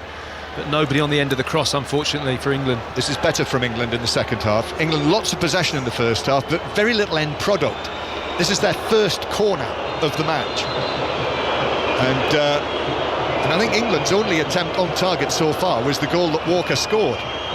Maddison with a corner from the left-hand side. In-swing it to the back post. Maguire gets to it. Could only shovel it up in the air. Punched away by the goalkeeper. Mudryk gets a touch inside his own penalty area. And Mudryk is able to play it forward for Zinchenko. And now Ukraine are off on the counter-attack. The ball played forward for Tsihankov to chase, but England had defenders there. Both Chilwell and Walker, and it was Walker who was able to take the ball away and play it back to Pickford. I just love watching Kyle Walker cover those vast areas of grass. It's almost like he's looking at it going, please put it in there, go on, stick it in there, let me show that I've still got the pace that everyone knows I have. And he's just such a good covering defender, isn't he? You're more than happy to leave him at the back when there's a set play, and he'll just deal with those big areas of space if the ball gets put in there. So 1-1, Saka receiving the ball to his feet on the right hand side. Saka turns, plays a low ball in, that was good. Maddison, just a heavy touch there, got away from him just outside the box. And again, Ukraine are interested on the counter-attack, but actually Sudakov didn't want to commit the pass downfield, and so turned, and the chance to counter-attack was gone, and Rice is now playing the ball all the way back to goalkeeper Pickford. The England fans are in that sort of triangular section on the far side, in the corner of the ground. England flags draped all around the lower part of that section, and they're watching England in possession with Rice, and then across towards Maguire. Had another chance there from that latest ball into the penalty area. Harry Maguire, as Bellingham stretches his legs, drops back into his own half. Jude Bellingham then to Harry Maguire, who's going to hit the long pass. He does. Long ball, that is a stretch for Chilwell, who got there actually on the full stretch with his left foot, but it could only send the ball through for a goal kick. There's a simpler feel about England in the second half. A lot of intricate passing in the first half, and really nice on the eye, and individual moments of great first touch or little bits of skill, really lovely, but maybe not the product that they would have wanted. And they've just smartened it up a little bit in this second half. A lot more decisive, longer passes into areas, a bit more direct, and maybe needed a bit of that. Well, Tsihankov was almost onto that. He's headed away by Chilwell. Now Mudryk into the penalty area, but he lost control of the ball. It bounced away from him, and Harry Maguire was able to come across and just volley it out of play. Throw in though to Ukraine near the edge of the England penalty area. Ukraine, who took the lead in the first half through Zinchenko before Kyle Walker equalised shortly before the break. Kyle Walker, who has become, incidentally, the 450th different man to score for England. Throw in, taken down the line to Tsihankov, his cross, that was blocked, back to the Ukrainian. Chilwell's in there as well, so is Declan Rice, and Declan Rice begins to run it away and then passes it to Bellingham, and then Bellingham's ball doesn't find Rice, it's given away to Zinchenko. Zinchenko now sets up the shot from the edge of the area from Sudakov, who was on the fall actually, and also had the recovering Declan Rice coming across, and so in the end really sliced it well wide of the goal and behind. Yeah, really threw himself at that Declan Rice. Just couldn't quite get to the return pass from Bellingham, but the moment that ball was lined up, he knew he just had to get his body there, try and be as big as what he could. He really does throw himself out to the edge of the box and puts a lot of pressure on that shot, which was skewed well wide. The Ukrainian supporters again crank up the noise, lifted by that latest attempt on goal from Ukraine. they've come to enjoy themselves here tonight, and why not? You can't blame them, can you? Any little piece of enjoyment that they can have with the situation. To say, fascinating to know how many people inside this stadium, round about 40,000, have been directly affected by the war in their homeland. Well, I'd say that it's filled up a little bit more since the start of the game. I mean, it looks relatively full now, maybe 80%. Yeah. Here is Maddison for England. James Maddison turns, got the ball through towards the edge of the area. Kane was fouled again. That's a second foul by Krivtsov. Free kick in a similar position. Kane takes it early, but actually Mudryk was back in possession. Saka and Henderson together. Henderson turns it back. Walker's ball through. Nice touch from Saka. Tried to give a little ball back to the arriving Jude Bellingham, but defenders were in place. Now Henderson again, Walker, then Bellingham turns, slips it through. Saka goes for the byline, cuts it back, but across comes Konoplia to volley it away. And in fact the offside flag was up against Saka. It's one of those late flags, so a free kick to Ukraine. 1-1. Lovely play, him and Bellingham, Saka and Bellingham, good understanding. Just a fraction early, just the wrong side Saka on that one, which put him offside, but Kane had a decision to make whether to go to the back post or go for the cutback. He opted for the back post, and Saka then cut the ball back into that area, so there was no threat in the end. But another little example of England just being a little bit more direct, John, a bit more decisive with their passing and simplifying things. Konoplia actually presents the ball to Maddison. Maddison quickly through to Kane, 25 yards out. Kane now to Saka in the box on the right hand side. Saka, left foot shot, hits the crossbar. So close to 2-1 England that. Bellingham though has possession for England again. Now Rice, middle of the half, out to the right hand side. Henderson's there, he's got Walker behind him.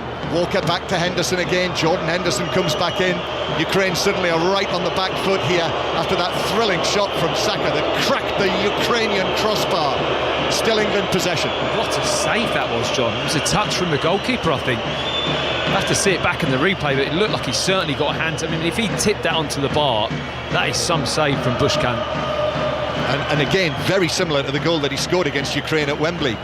Bukayo Saka. It was fiercely hit, and if he did get a touch, that's a classic fingertip save. Yeah, I think it was a certain touch. He tipped that onto the bar, but he's so accurate from that range, Saka, isn't he? The moment he steps inside on that left foot, he has a couple of little hesitant shimmies, like fakes to shoot, and then when he comes to hit it, he's just bang on every time in that far post. Yeah, amazing, isn't it? They almost know that that's what he's going to do, but for some reason still can't stop him. Free kick. That England momentum has been slowed now because Ben Chilwell rather dived in and gave away a free kick. There was a challenge on Stepanenko in the middle of the half.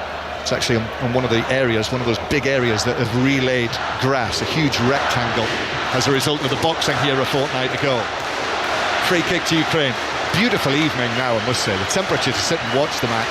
We've got a pale sky above. There's a sort of orangey sunset. We're not far away from the middle of the city. It's just a small city, this beautiful city though. The Odra River flows majestically through the city centre. There's a series of islands there which are all linked by little bridges, some iron bridges, stone bridges. It's a beautiful place. Cobbled streets, spires. Here's Kane for England, carrying it forward, giving it to Saka on the right hand side. Saka back to Jordan Henderson again. And now Walker on the right-hand side as England go back towards the halfway line. Rather naively, I was suggesting to you that Jordan Henderson might be the first England player to be substituted in this match, Matt, but you're not so sure. I'm not so sure, because just how the game's poised, John, to be honest, and he's on the pitch for, game management, seeing these kind of things through, making sure England go home with something. A point, 3 points, obviously, preferably, but his influence on that pitch is key in these kind of moments. Whether there was any reaction, incidentally, as Gay carries the ball forward for England. Gay plays the ball to the right-hand side. Here is Jordan Henderson. Jordan Henderson now moving in field, but it's quite congested there. Actually plays the ball all the way across the pitch to the left-hand side to Chilwell. Now Bellingham, 30 yards from goal. Declan Rice. Ukraine very much on the defensive here. Then Maddison back to Gay. Now Chilwell again. This is like the opening period of the match, that first 20 minutes or so. England just trying to find a way through, but it's the end product that they need. Walker, low ball in towards the edge of the box. Maddison's there, then to Saka, back to Maddison. The angle, is over on the right-hand side. Saka, though, dancing through into the penalty area, might open up, shoots left-footed, blocked by the defender. Krivtsov, there's a suggestion from the England players there that it might have struck the arm of Krivtsov as he was going to ground. So I suspect his arm might have been underneath him. Yeah. I'm not sure that would be given as a penalty. No, it may well did strike his arm, but he's in a perfectly natural position. He's on the ground, he's getting out to block the ball, and it strikes his hand. To me, that's not a penalty if it does hit his hand. Ukraine 1, England 1. England continue to press. Saka, then back to Chilwell. Could be the first drop points for England in this group. Henderson, a heavy touch from him, but England were able to pick up possession again. I beg your pardon, it was Maddison actually with a heavy touch. Now Harry Maguire, who's actually joined the collection of England players in the middle of the Ukrainian half. Walker infield towards Harry Kane, who just lifted it up in the air. That was an easy one for Ukraine to clear. As ever, they're looking for the counter-attack, but Chilwell prevents that. Chilwell to Kane. Kane left foot shot, but drags it wide of goal from just outside the area. He was moving from right to left, hit the shot left-footed, and he slaps the surface of the pitch in frustration. Harry Kane, who's trying, incidentally, to become the first man to score in 7 consecutive England internationals. He scored goals in the last 6.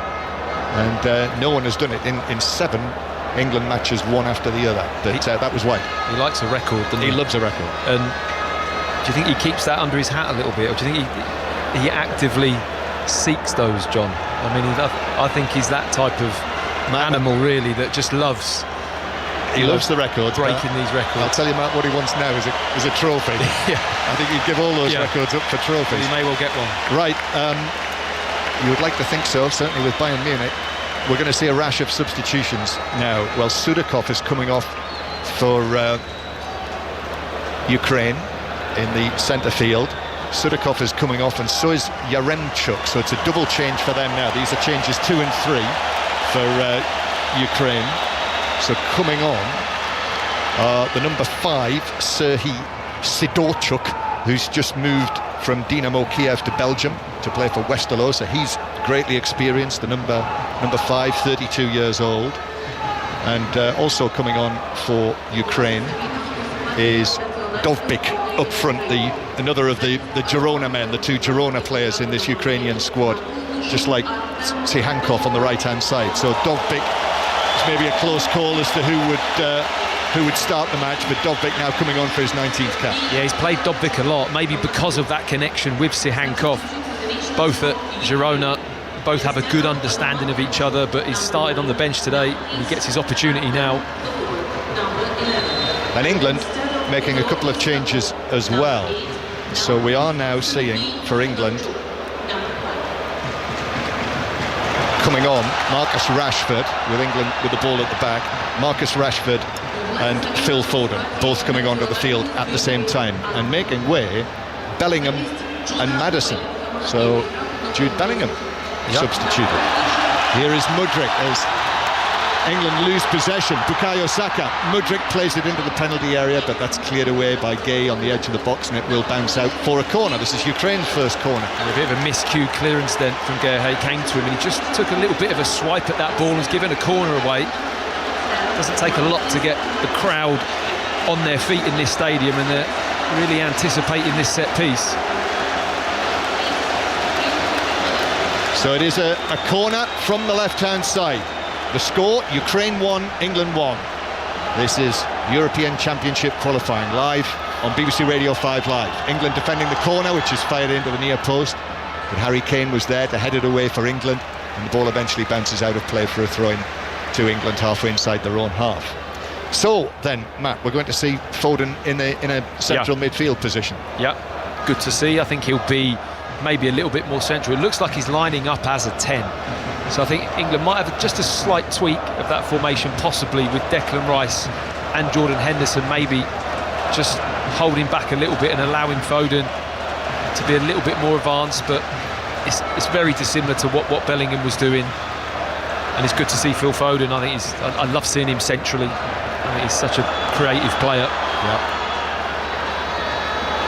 So let's see what that brings to England. But Ukraine 1, England 1, and it's Tsihankov down the right-hand side. Tsihankov takes it on, crosses, actually hits his own man, Konoplia, who'd made a run into the penalty area, and it bounced down for England to take it away. Rice tried to play it out off Konoplia for a throw-in, but Ukraine kept it in, and it's played back to the goalkeeper. So Phil Foden coming on for his 26th cap for England, and Marcus Rashford, perhaps a little surprisingly, left out of the starting lineup, is on to win his 54th. But it is Ukraine in possession, and Zinchenko turns and plays it back in field. Konoplia now through the middle towards the big man Dovbyk, who's even bigger than Yaremchuk. But now Rashford, as England break away, Rashford plays it down into the full-back position to Harry Kane. Kane has a defender with him. Kane takes the ball away towards the halfway line, back up the left wing, if you like, and then Gay gives it back to the England captain, Harry Kane. Low and square into the middle. Foden is there in that central position Matt Upson was talking about. Now Declan Rice, and a poor touch by Saka. Well, that's most unusual.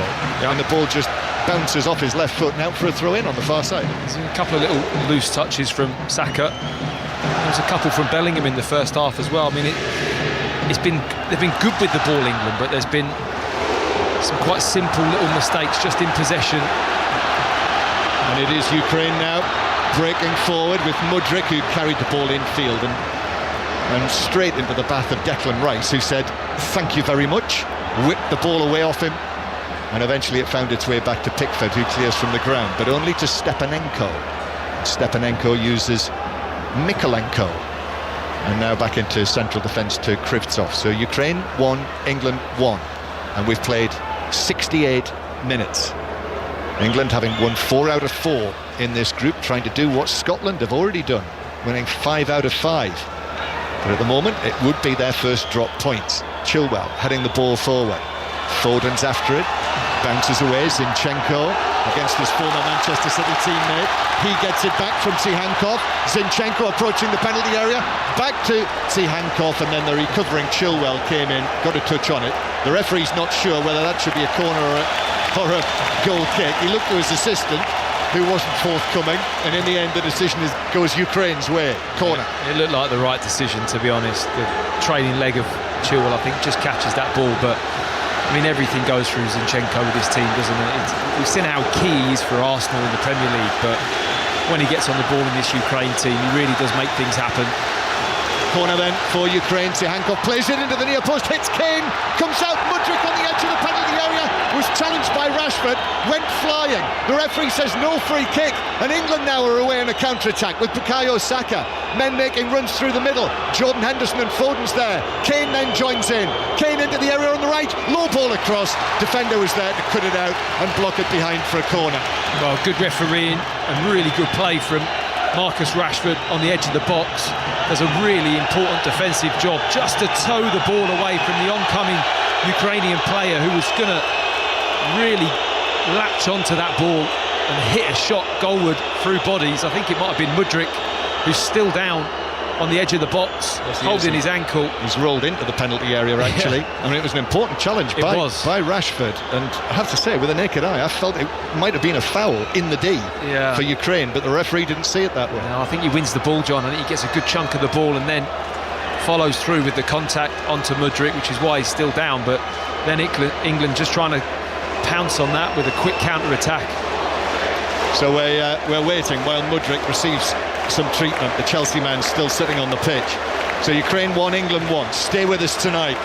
England-Argentina, England's first match at the Rugby Union World Cup. 5 Live is the place to listen to that, with Chris Jones, Matt Dawson and Chris Ashton, who'll be sitting right now, probably listening to us in that magnificent stadium in Marseille. I bet it's a sweaty night in Marseille as well.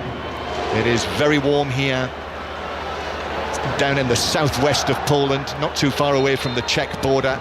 Mudryk is back up on his feet. He's going to come up the field, but it's an England corner to resume play, and it's headed goalwards by Harry Maguire, who was backing away at the back post, probably 10 yards out, and it was straight at the goalkeeper, who was able to catch it above his head.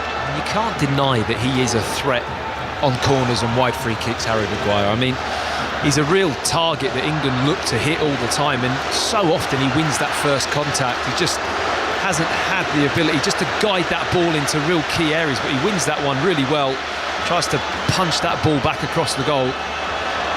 Still 1-1, and Declan Rice just motors back into position and touches the ball away from Dovbyk, and now Kyle Walker bringing the ball forward, scoring today in his 77th appearance for England, so he is the man with the most caps before finally scoring his first goal for England.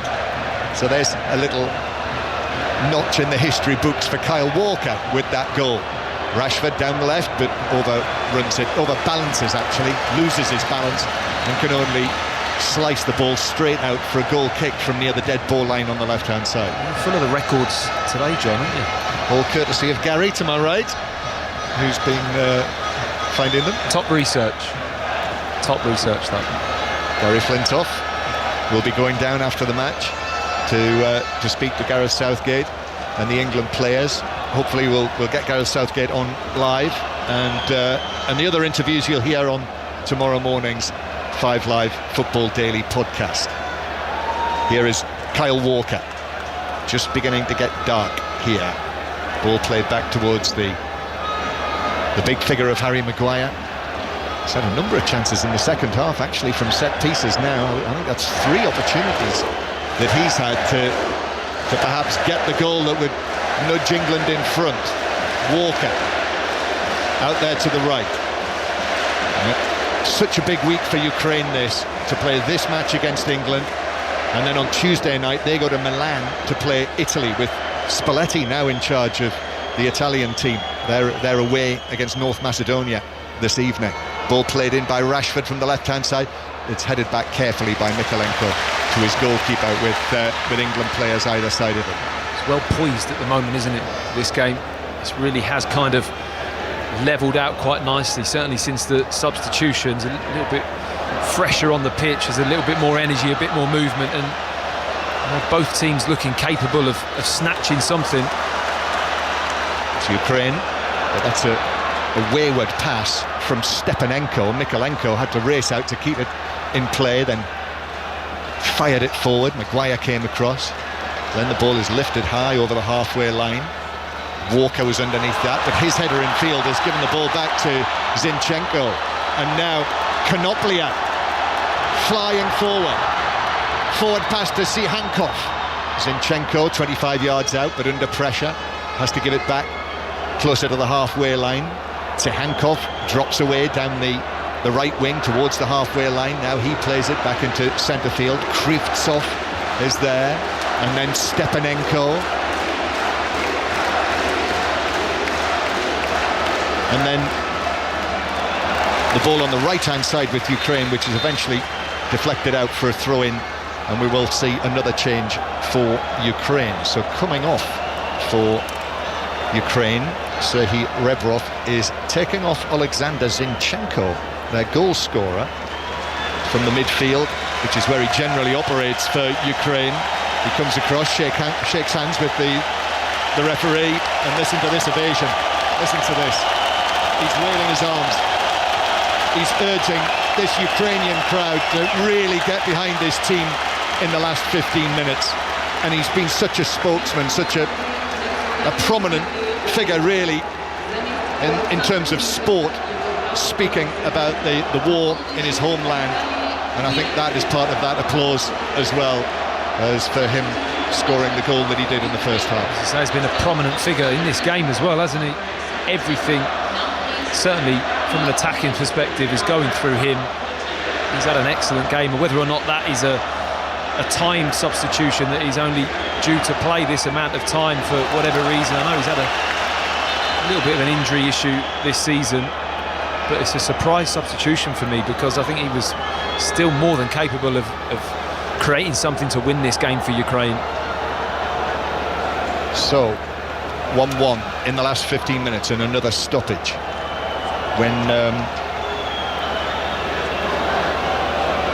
when Zinchenko left the field there. I'm just trying to work out who it was who came onto the field.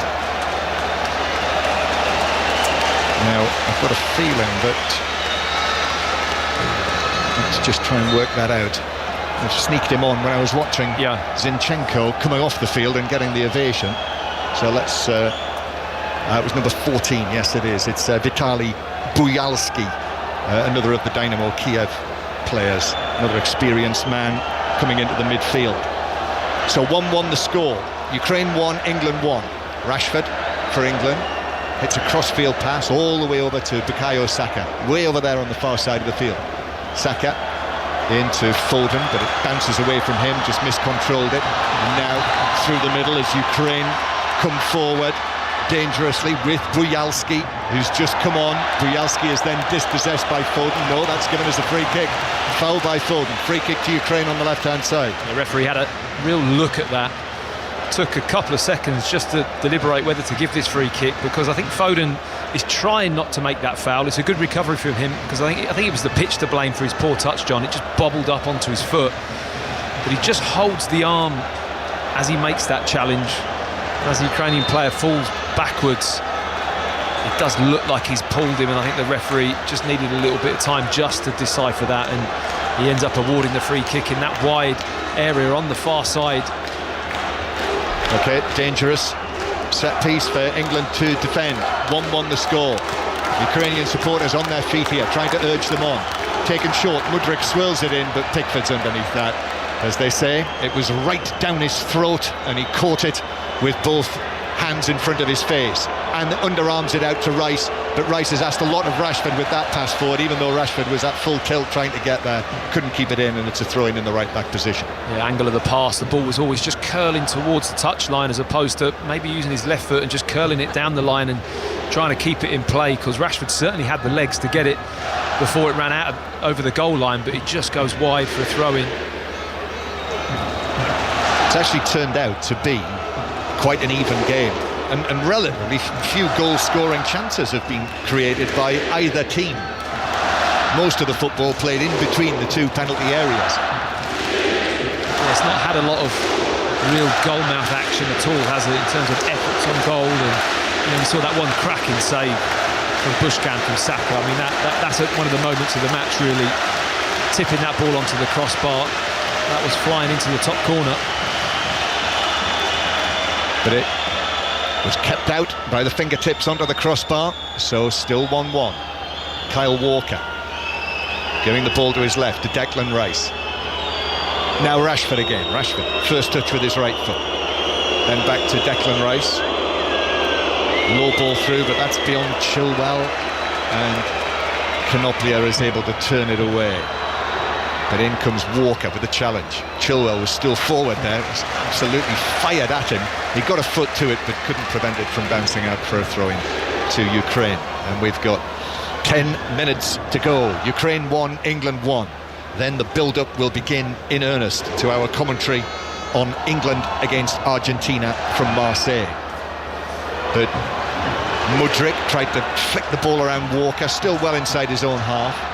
And then Buyalski back into central defence, and Ukraine will start again from the edge of their own penalty area. But Rice is in to actually knee the ball forward. Heavy touch from Rashford. Actually, both players pulled out a bit, Rashford and Buyalski, and the ball just ran between them. However, Ukraine back with it. Stepanenko, then forward to Mudryk. Mudryk racing away. Walker trying to reach him.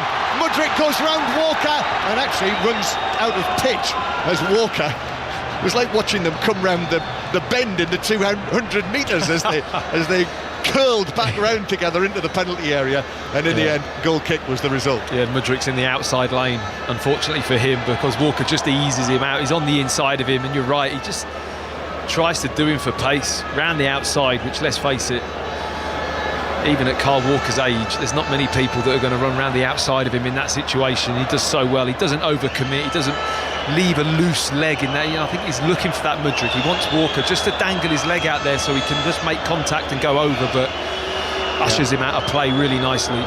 When the stagger unfolded, Kyle Walker was leading. Ukraine 1, England 1.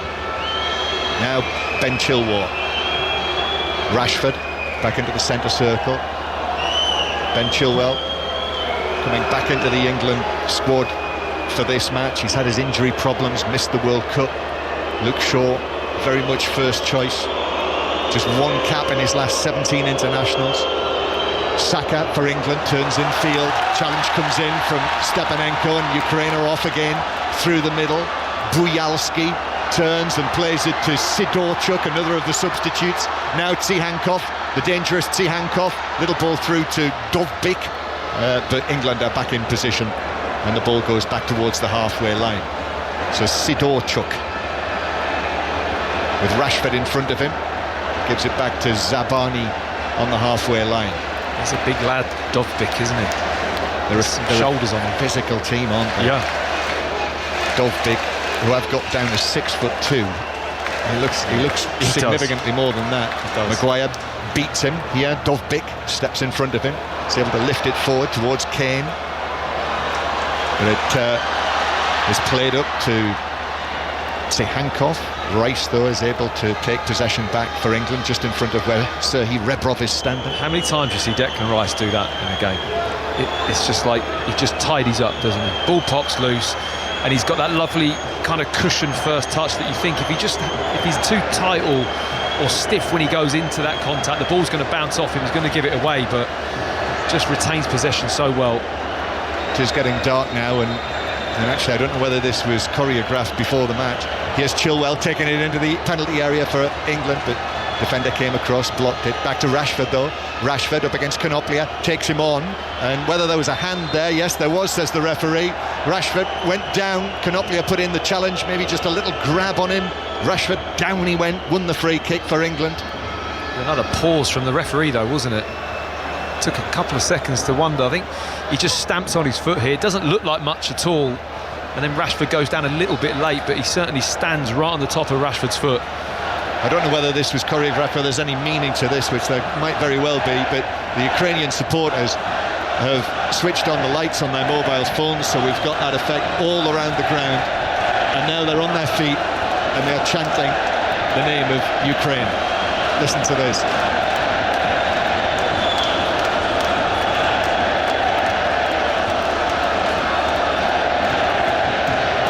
This is a real show of solidarity in the face of the horrors of war that are going on over to the east of here. Free kick then for England, still 1-1, 6 minutes to play. And Foden and Rashford are over the ball in the full-back position. Rashford drives it into the back post, goalkeeper pushed it away across the box. Rice turns it back in, stabbed goalwards, Maguire's in there, but the goalkeeper gets right down at his feet and makes a blocking save, and I think that might be given as a foul on the goalkeeper. Maguire stretching in, and a free kick to Ukraine. Well, he had every right to go for this ball, Harry Maguire. He's in the right spot. Just had visions of him prodding the winner home there, John, in the 84th minute. It's given us a yellow card. I mean, that's crazy. Yellow card for Maguire. He has to go for that ball. I mean, he could possibly get to it first, and he just tries to win it. There's no malice in this challenge at all. As the goalkeeper comes out, they just clash shins almost, and it's just a question of whether maybe the goalkeeper got to the ball before Maguire, and maybe the ball had gone. Well, I've not actually seen that again. The goalkeeper got to it first, but it's not a yellow card, is it? He's got a right to try and... He's not really gone into this challenge with real force to hurt the goalkeeper. He's just trying to win the ball. So Ukraine 1, England 1. And another change for England. That's it for Bukayo Saka. And he did get a knock early on in the match, and admittedly he produced probably the most exciting moment of the match. That didn't result in a goal when he hit that shot that was saved against the crossbar in the second half. He's not absolutely been his best in this match over the piece. No, he's had a couple of games. I was at we were at Arsenal. It was a little bit, tiny bit out of sorts in that for him. But having said that, John, we're talking about the standards that he has set over the past 12 to 18 months have been, 9.5 out of 10 most weeks, which obviously is a really high consistent performance level. So they're the levels we're expecting from Bukayo Saka, and that's testament to how well he's done in the last year or so. So Chelsea replaces Arsenal. Conor Gallagher's come on to win his 8th cap. Started all the matches for Chelsea so far this season under Mauricio Pochettino. So he should be match sharp Gallagher coming on for Saka. Still 1-1. England trying to find a winner to make it 5 wins out of 5 in the group. Just 3 qualifiers for England to play after this. It does seem that it is only a matter of time before England finally clinch their place, but Ukraine have proved to be awkward opponents in this match, certainly having taken lead in the first half in the way they did. Rashford with it on the left-hand side. Gareth Southgate watching on with his hands in his pockets. He's got that cream short-sleeved shirt on again this season. Ball to Foden on the right-hand side. Walker is there as well. Walker back to Rice. If it's going to be a late goal to win it, then we are now in the 88th minute. Maguire to Henderson. Looks as though Henderson is going to play the full match. Ukraine preparing another substitute on the halfway line. But England lose possession and Ukraine work it forward towards Sidorchuk, and Mudryk's on the chase and Sidorchuk plays it into his path. Mudryk challenged by Walker, and Walker nips the ball away from him, leaves Mudryk on a pile on the ground, and Mudryk finally just actually beginning to move there while Kyle Walker's taken the ball halfway inside Ukrainian territory. Walker has comprehensively won that battle so far in this match. Foden now for England up towards the edge of the penalty area, but he is dispossessed by Krivtsov, and it's out for a throw on the far side. I just find that Mudryk is really struggling to find form at the moment. He's had a bumpy ride at Chelsea, obviously was flying before that move, and it led to that transfer and how much money Chelsea paid for him, but he just doesn't look like he's got the ideas and the picture of what he wants to do. He gets the ball, he's a fast mover. I watched him warming up and he was striking the ball nicely, coming inside, hitting the corners with all his shots, but when you get into that game, his decision making is just a little bit slow. It's not as sharp as maybe what he'd like, and he's just tried to kind of Cruyff that ball while he's breaking. I mean, what he's tried to do there to go past Kyle Walker is near on impossible, which is why he's fallen down on the floor in a heap. And it's just those choices, John, that I'm seeing week in, week out from him just aren't quite at the level. Well, he's back up now, and actually he's been substituted, so that's it. Another match goes by, I'm afraid, for Mikhailo Mudryk before he can get off the mark. So still looking for his first goal for Ukraine, and he's being replaced by, well, it's a debutant, Yehor Nazarana of Shakhtar Donetsk, winning his first cap at the relatively old age of 26. First time he's been in the squad, but playing for the Ukrainian champions, so he comes on. So yet another central midfielder coming on. Packed midfield now, and it looks as though Serhii Rebrov is thinking, let's just make sure we don't lose this. Might possibly break away, you never know, another counter-attack and snatch another goal, but at 1-1 this would keep him unbeaten in his now 4 matches as Ukraine's national coach. Gallagher playing it back to Rice. 4 minutes of added time being played. We're into it now. Walker overhits the pass, puts his hands on his face. He speared it forward with his right foot, but straight at the goalkeeper, who was able to catch it. It's a relatively low amount of added time in this game, actually. Was it 1 minute in the first half, I think, wasn't there? And only 4 come the end of the game. It's not the numbers we're used to, John, is it? No, they're not. Gallagher mistimes a header, but managed to find a teammate in any case. Ukraine 1, England 1. 5 Live from the BBC. Watching Phil Foden bringing the ball in field. He was caught late there, but he's okay. And he managed to find the pass to Rashford. This could open up for Rashford. No, he stood on the ball, actually, and that means that Ukraine are off. But then Sidorchuk stands on the ball. There's a piece of turf just come up there as well, I noticed, where Sidorchuk miscontrolled it. Now Rashford is carrying it forward again. Rashford square to Kane. Kane 25 yards out, but he's got 2 Ukrainians around him. Still Kane in possession, turns, but Buyalski is able to keep snapping away at him, so Kane has to give it to the right hand side to Walker. Now square from Foden, first time touch from Chilwell. Jordan Henderson is there approaching the edge of the penalty area. Now Rashford curls it in, comes off a Ukrainian head, just loops into the air, and it's caught by the goalkeeper.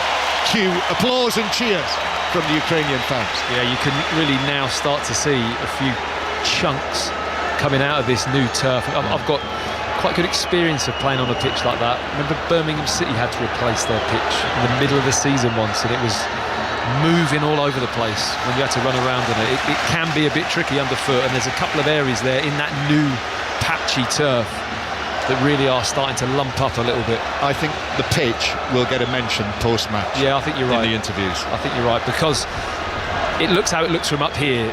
So imagine when you get down close and personal and start actually looking from close range, it's probably not the easiest of pitches to play on. 2 minutes of added time still to go. Ukraine 1, England 1.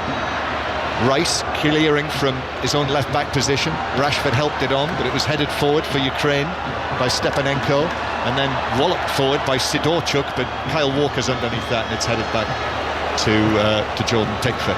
I was going to say, Jordan Henderson, you know, there was some talk that Jordan Henderson, some England supporters might do some sort of protest at his inclusion, Saudi Arabian base and all that. I have to say, you know, it's not clear to us whether or not that happened. But in terms of his performance, here he is now on the ball. Henderson giving it back to Foden, and then Declan Rice, deep in added time now. We're in the 3rd minute of 4.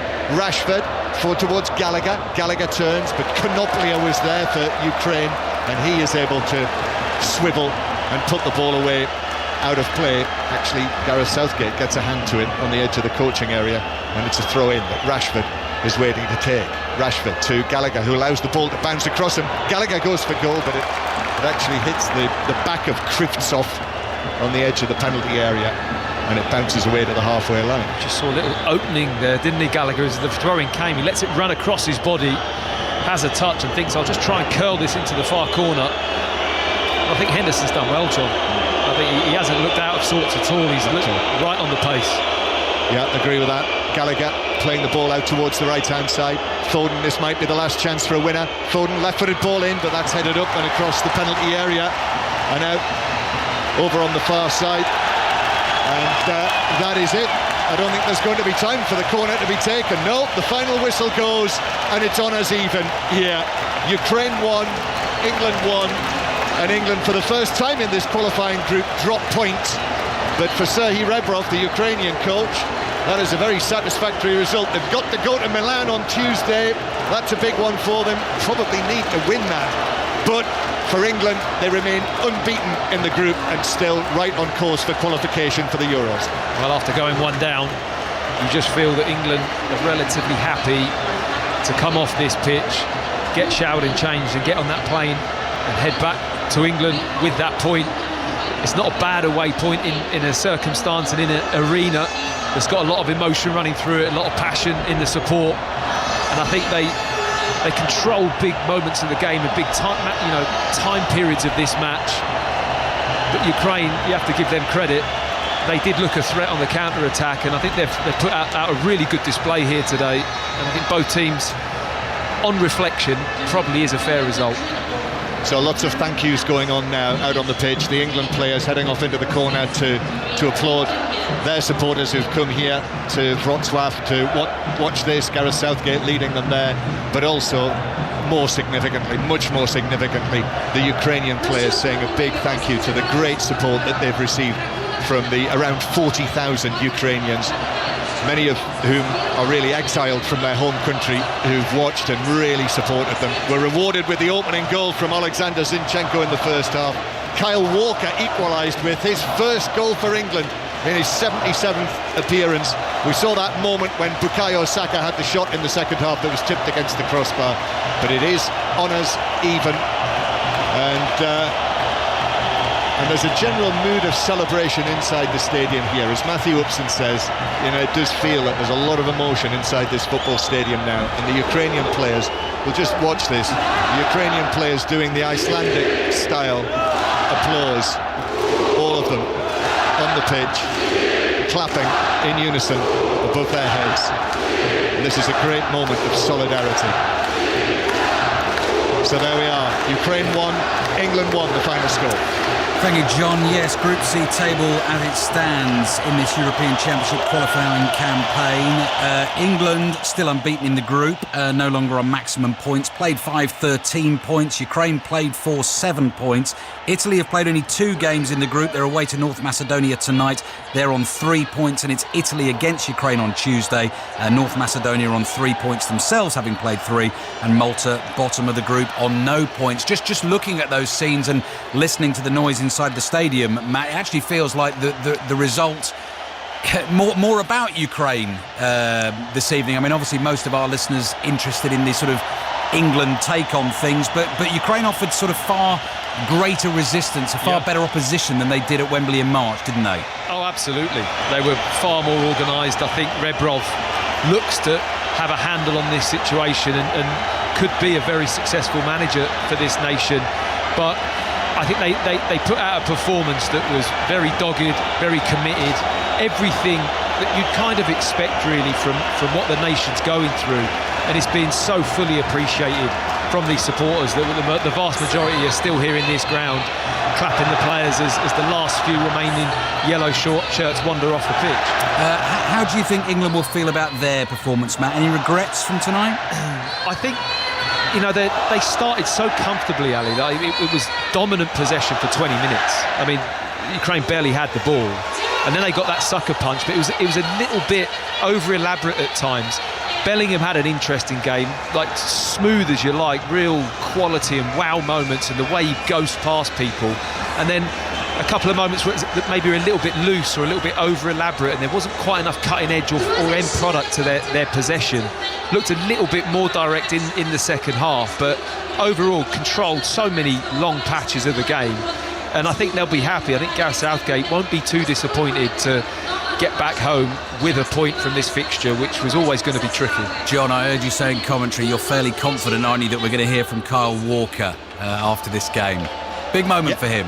Yeah, it was, and he's not built his career on scoring goals, there's no question about that, but I thought he had an all-round good game. Against Mudryk, he won that contest hands down, really. The kind of player, he loves the challenge of being involved against another speedster and showing that at 33 years old he's still got it.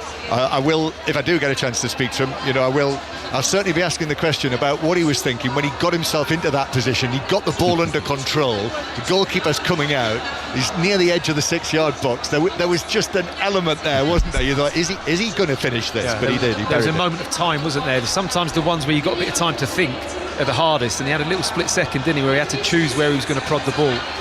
Yeah, so we were having a look. There are some very good England players who didn't get on the score sheet. Ashley Cole never scored for England. Gary Neville never scored for England. And Walker was up those kind of numbers, 77 caps, but they can't take it away from him now. No. What about the performance of James Maddison? It's slightly frustrating to watch this evening because there were some great opportunities for him. He's such a good player with the ball at his feet. Occasionally the first touch just let him down a bit this evening. Yeah, it did. One occasion where Bellingham tried to slide him through and he just couldn't take the ball in his stride, but that happened just after he got himself booked, and he just lost his discipline a little bit, which I'm sure he's got so much better at. He's so much more consistent and reliable with how he plays. We know his quality. That's why he's on the pitch for England. But he just brings something a bit different than Rashford. They're two very different players in that area, aren't they? When you think of the speed and the directness and the way Marcus Rashford has those surges to run at people, Maddison's such a clever little technician. Lots of pirouettes, lots of 360-degree turns, and picking the ball up in dangerous pockets of the pitch. And he did that relatively well. I don't think it was a bad display, but maybe just could have made a little bit more of a couple of good openings that he had. What about the other end of the field, Matt, then the Maguire-Gahey partnership at centre-back?